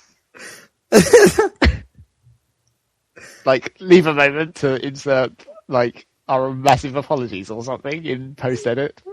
Yeah, sorry. Not that we'll ever do that. No, nobody ever post-edits podcasts, ever. They always talk about it, and then they never cut anything else. Yeah, we'll cut that out in the edit, won't we? Yeah. Yeah, except no one can be bothered. It's sort of a running joke, isn't it? They do it on TV, though, don't they, as well? Yeah, they do.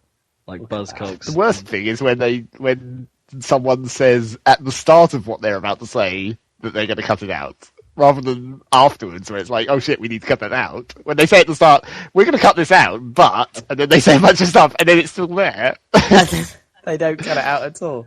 At least with Buzzcocks and stuff, it is actually edited, like, heavily, so... But with podcasts, it's just straight recording, isn't it? They never bother they just can't be bothered to go in and change it, is the main reason. Because it's because they're epically long, and you've got to do it every week, and you haven't got a team of people probably getting paid to do it. And...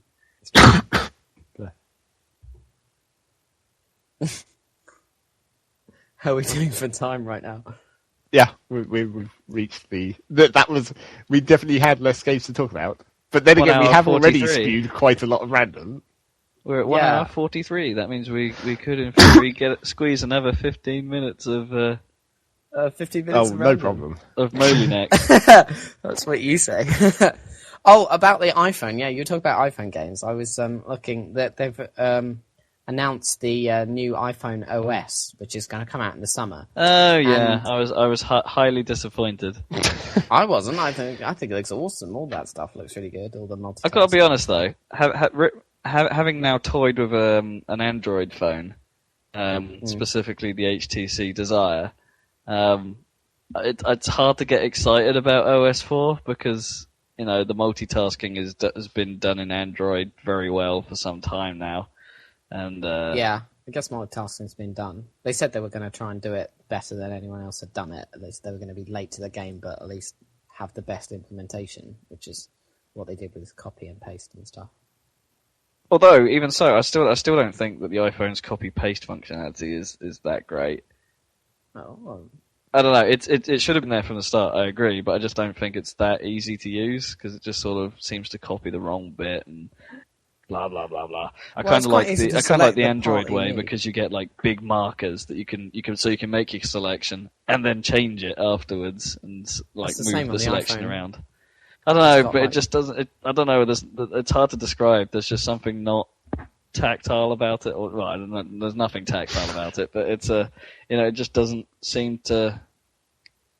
It's weird because Apple are usually very good at this, but it's not intuitive. Mm. It just sort of ranks of not quite right, whereas the HTC implementation is a lot better. Yeah, I still haven't tried the Android phone or whatever. I mean, I quite like the pretty good. I mean, most of the good apps you can now get for Android as well as you can iPhone, and Google are obviously working on a lot of in-house stuff, which is Android only, which works pretty good. Like Google Goggles is pretty awesome. What does that do? Well, to test it, my brother basically pointed it. It's like a camera app, and he pointed it at a bottle of Mr. Muscle, which we normally use to scare the cats with.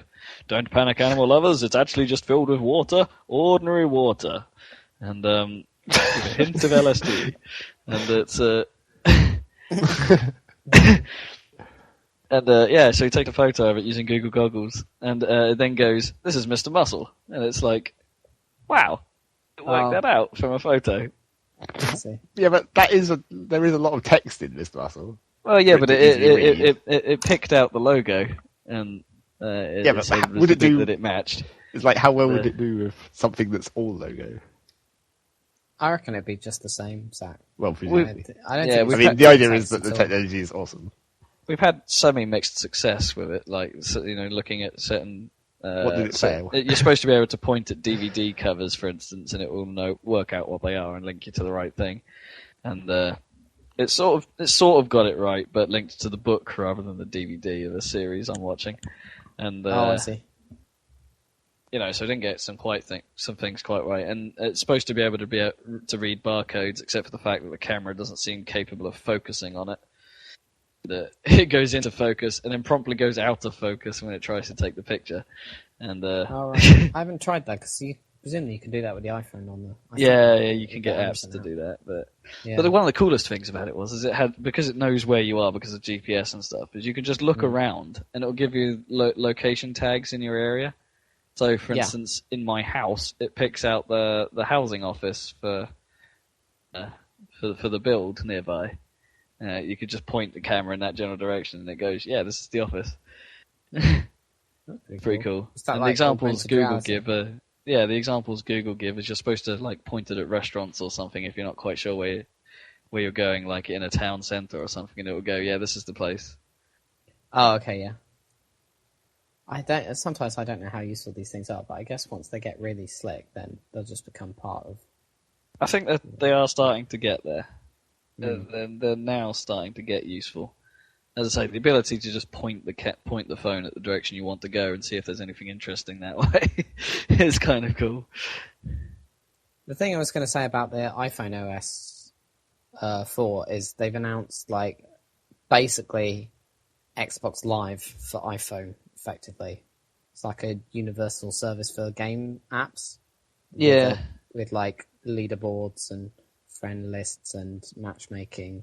I'll have to see how how good that pans out. I mean, it is neat, but they'll be playing catch up. Well, I say they'll be playing catch up because Windows 7 Mobile isn't out yet. But yeah, exactly. They've basically trumped the than before they even... And it's got achievements as well, which would be quite fun. Because there's so many people who use iPhones. I mean, I know quite a few people with iPhones, like playing Doodle Jump all day, or whatever. A lot of people recommend these games, and then it'd be quite good to have a leaderboard that I could, like... I gotta be honest, though. In my opinion, iPhone 4 had better be freaking amazing. The actual phone itself.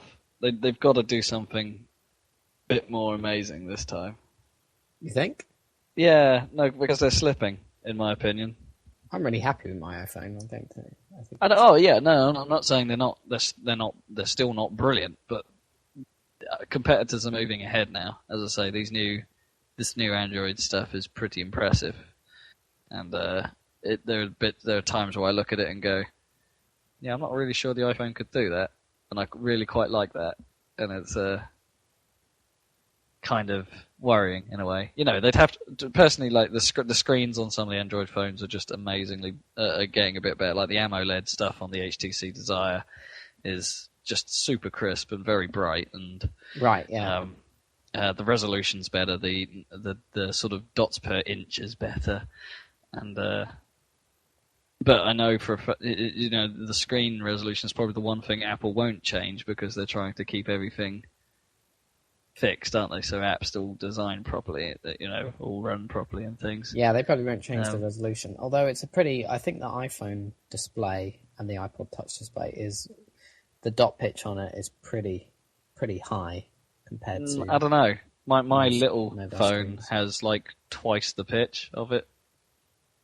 Your phone has twice the pitch? My diddy crappy old HTC, the resolution on it is super sharp, even compared to an iPhone. Which, so I don't actually rate the iPhone screen that much. I mean, it's nice, but it's not uber. Yeah. Well, I think it has a higher dot pitch than any other screen I own, I think. I think it's got a higher dot pitch than my laptop, which is a 1440 across on a... Yeah. I'm hardly surprised, but it's probably got a better pitch than my monitor, to be honest. Yeah. It's definitely got a better pitch than my monitors, yeah, that's definitely true. Because everything looks huge on my monitors compared to if I go to my laptop. It's really weird. I don't know. I just think they need to pull something else out of the bag this time around, because 3GS was a nice improvement, but not much to shout about. I think it's kind of the definitive version of this kind of generation of the iPhone, definitely. The 3GS, with the GPS and all the stuff and the fact that it's nice and fast, all the stuff that wasn't in there originally, they've put in there. But by this point... They have been listening. They've been slow off the mark, but they have been listening, so I have to commend that. One thing, I was thinking that I think the iPad is a bit of a weird concept, but Roller Coaster Tycoon would be quite good on an iPad. Do you think? Something along those lines. Like Chris Sawyer could be doing, you were saying iPhone games, but iPad games could be quite good for him. Or that kind of developer. Sort of more old school 2D. Yeah, management games. Yeah. Management and strategy games would be quite good. They'd work really well, because people are getting, the amount of people that have played Farmville now, that would never have played games at all, Yeah, no one cares.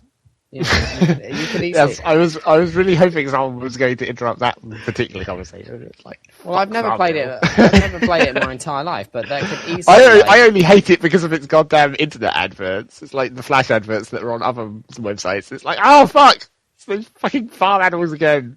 Fuck 'em. Yeah, that advert is so ugly. I actually find it really annoying, though, that your Facebook now just gets flooded by notifications from that goddamn app that just says, oh, someone's discovered a lost cow. He hasn't eaten it. I think I've turned that shit off somehow. Really? You can do that? 'Cause I thought they were just generic notifications that get posted to the news page, and it's just like, you don't really have much choice in the matter. I've got a Grease Monkey script that gets rid of that rubbish. Sweet. Awesome. But yeah. Jim Bob has just achieved the rank of redneck farmer. Next, he's going to be shooting cans off fences. Yeah, all that notification stuff is really annoying. But I'm just saying, people have played that will have never played a computer game almost in their life, apart from Tetris or something. if that could lead someone into Harvest Moon or something, and then roller coaster. Well, yeah, that's exactly what I was saying. Because I was thinking. I wasn't saying it. I was saying it in my head, in the sense that I was about to say it. And okay. No. If they just picked up a DS and started playing Harvest Moon, and it'd just be like, yeah, fuck Farmville. Yeah. Have you seen? There's a new South Park. All Farmville acts as doing is a real time indication of just how sad your life has become. there are some people on my list, and I won't mention names, who every day you see that they've been doing some sort of Farmville thing, and they've cropped up at regular intervals throughout the entire day. Yeah. It's just that's a good pun there. There was a pun? They've cropped up. Oh, awesome. Completely unintentional puns are always the best. Yeah, that's true. Cropped up. They probably have cropped up as well. They've gained some more crops. Do you reckon, right, I've got a theory about this, because I do that quite a lot, where I make a pun, and I totally don't recognise it, and then I sort of pick up on it a second later, and it's like, oh yeah, that was pretty good. It's like, I reckon it's some like subconscious thinking that your mind is sort of going, farms, and it's sort of like prefetching anything to do with farms, so you can think of it faster. So what phrase would you have used instead of cropped up if you hadn't have already been thinking about farms? Materialised. Obviously. They materialise at regular intervals through the day. Yeah, that could happen. Or they post stuff at regular intervals. Up. But what if it was a game about postmen or something? Then that would be a pun. Could be. There's always a pun for any situation, I'm sure. Think how much money you could have made if you developed Farmville. It's ridiculous. I mean, Facebook, bad enough, but Farmville. You're literally making money out of people being so bored at work they have nothing to do but tend virtual crops. I think there's a couple of variants now, aren't there? Like there's a cafe management game, I think, that's done by the same people. Yeah, but none of them are going to make as much money as through. I presume it has advertising all over it, doesn't it, or something? It does. I heard it makes money. Yeah, I'm not sure how though. I can't remember an advert on it. Unless it's making people eat beef and they have some sort of like, agreement with the cow consortium. But because the cows want to get eaten, obviously, so they form the consortium to sacrifice cow themselves. Owners consortium, consortium of concerned cows. Raises awareness about cow tastiness. Raise awareness of lost cows. Delicious meats. But the cows brought up to value their tastiness, so it's. So you're imagining that in obviously in the language of mooing, if we could translate that, the cows would be saying to smaller cows, they'd be like, "When you grow up, you better be goddamn tasty." I will love you more as you grow tender.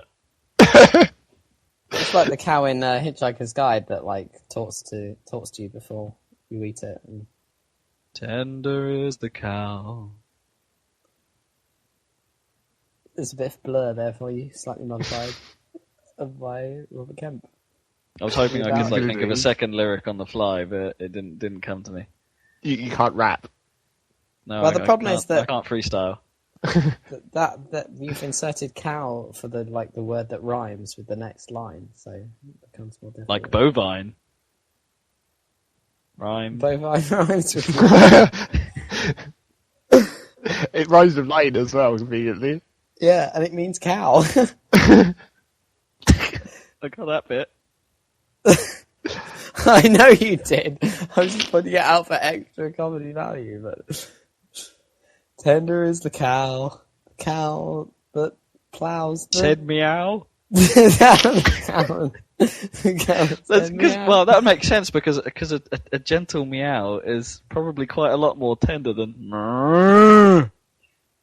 I thought we were talking about the tenderness of the meat. Cows do not make meows anyway. I know, but I was just trying to think of a rhyme. Yes. Tender is the cow that goes meow. So basically, if you hear a cow meowing and it feels Better rather eat that fucking milk, quick. eat it. It's just ready for the chop. It's really tender.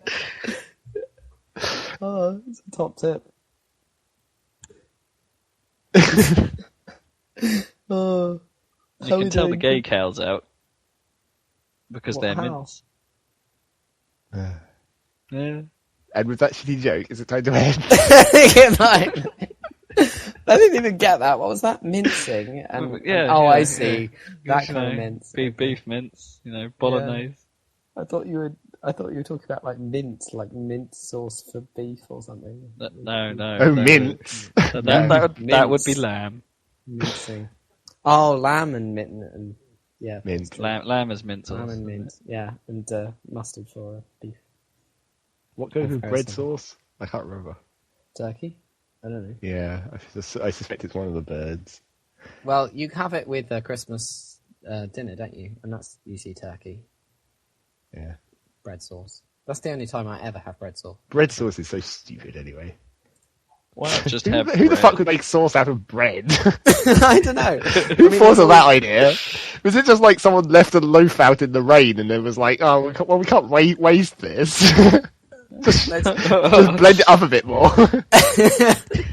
And then eat it and it's like, that's quite nice. It still actually tastes like bread. A bread sauce isn't just sodden rain-soaked bread that you whipped up with a fork. Well, maybe that's how you make an anti-sandwich with ease. You sort of get 2 bits of meat. Anti-sandwich? An anti-sandwich with ease. We must destroy the anti-sandwich.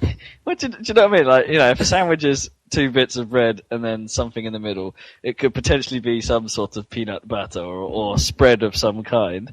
Then maybe you need 2 bits of meat. No, but I'm extrapolating for a purpose here. And and then you get 2 bits of meat, which are the solid layer, and then your some kind of spread could be bread sauce. Then you'd have. I was thinking more like an anti-sandwich. I was thinking more like an anti-sandwich where the bread sauce is the spread, but then the outside is like made of whatever the inside of the sandwich would be. That's why I said meat. But when you said peanut butter, I was like, so you can have bread sauce between like 2 halves of a peanut. That'd be a very small sandwich. You could freeze the peanut butter into slabs of bread, and then. Oh god, that'd be terrible.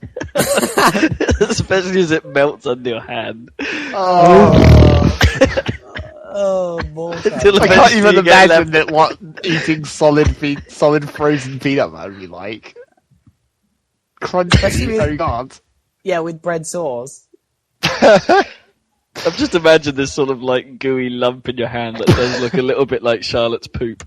But oh, thanks for that. Oh, adding to the. Actually, no. There was a moment in school where one of the bastards. There were quite a few in school, and one of them bastards. Let's for argument's sake call him bastard, and. He would take a peanut butter sandwich, which was gross enough anyway, because peanut butter is like and he'd like take his sandwich bag and mash up this sandwich to the point where it becomes a horrible brown pulp, and then squeeze it out of the bag so it ends up looking like a like quite like a dog turd.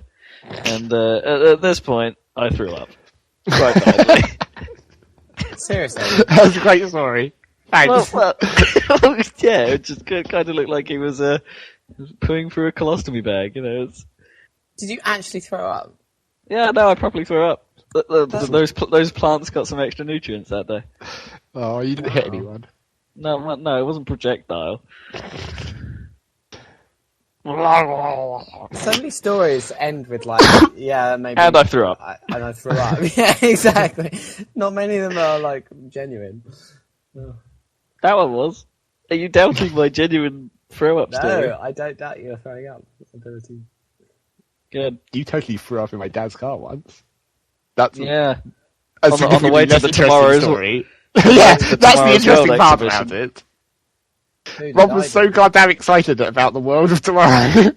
Oh, I remember puked that. up over our car. Yeah, the world of tomorrow. No, it was because you had Calvin and Hobbes in the car, and I couldn't resist the urge to read up, causing acute car sickness. Yeah, it's not nice. I was educated and detoxed. It was a helpful journey. That was You a were good prepared for exhibition, the world though. of tomorrow. Yeah, we got to see Wave It was Race. not a good exhibition. Wave Race 64. The only good thing about that exhibition was the NAF forces. The NAF forces. Yeah. That was amazing. Come on, that was the DARPA exhibit, wasn't? No, not DARPA. No, DERA. That's the British DARPA. Yeah, That was literally the best thing ever. We're being attacked by NAF forces. They're still wearing clothes. I don't know. I was about to say some sort of fashion, but my mind went blank. It's not a forte of me. Jumpsuits would have done. Yeah, I see what you're going for there. What else even was there? They definitely had the N64. I remember that. And I'm sure there was a laptop that was like demoing very, very early auto-stereoscopic 3D. Right, yeah. That's been like every technology so ever since like the 80s. I remember given the context of the current 3D sort of wave, it seems fairly awesome that it was like there like 8 years ago. Surely that's not awesome then. It's been there so long ago that it's still only just starting to happen now. It's like, what are you doing? Take too long. Well, it was still shit at the Tomorrow's World exhibition, but at least it was sort of working. 8 years ago. Well, I don't know. How long was it? It was. It must have been, if it was before we'd ever seen an N64, it must have been 96, 97. Oh, yeah, you're probably right, actually. Which would make it more than... Oh, shut up, you're making me feel old. 13, 14 years ago. Yeah, a long time ago. When Tomorrow's World was on TV, and good. It wasn't. Well, actually, you say that. I don't think it was actually ever good. No, that's true. It's okay. Except for Philip Forrester. I think we need to shut this down, do we? I just thought I'd mention that because the clock vaguely indicates we're running out of time, even into our extra quarter of an hour. Okay. Recording master, tell us. Okay, as your host, We have 9 minutes remaining. Yeah. Well, I'm shutting down the podcast now. Until it's like 1:15. I think that's gonna do it, as Ryan Davis would say. This is the greatest. It's always the greatest ending where you suddenly have to go, quick, stop! No, there's no like, fuck, need. we're out of time. But we've decided. Yep, this is it. Okay. Thanks for joining us, everyone, and we'll catch you next random time. This time round. Lots of random, and probably even more random next time on the Saladcast. Da da da da da da da. Jazz hands. Jazz hands.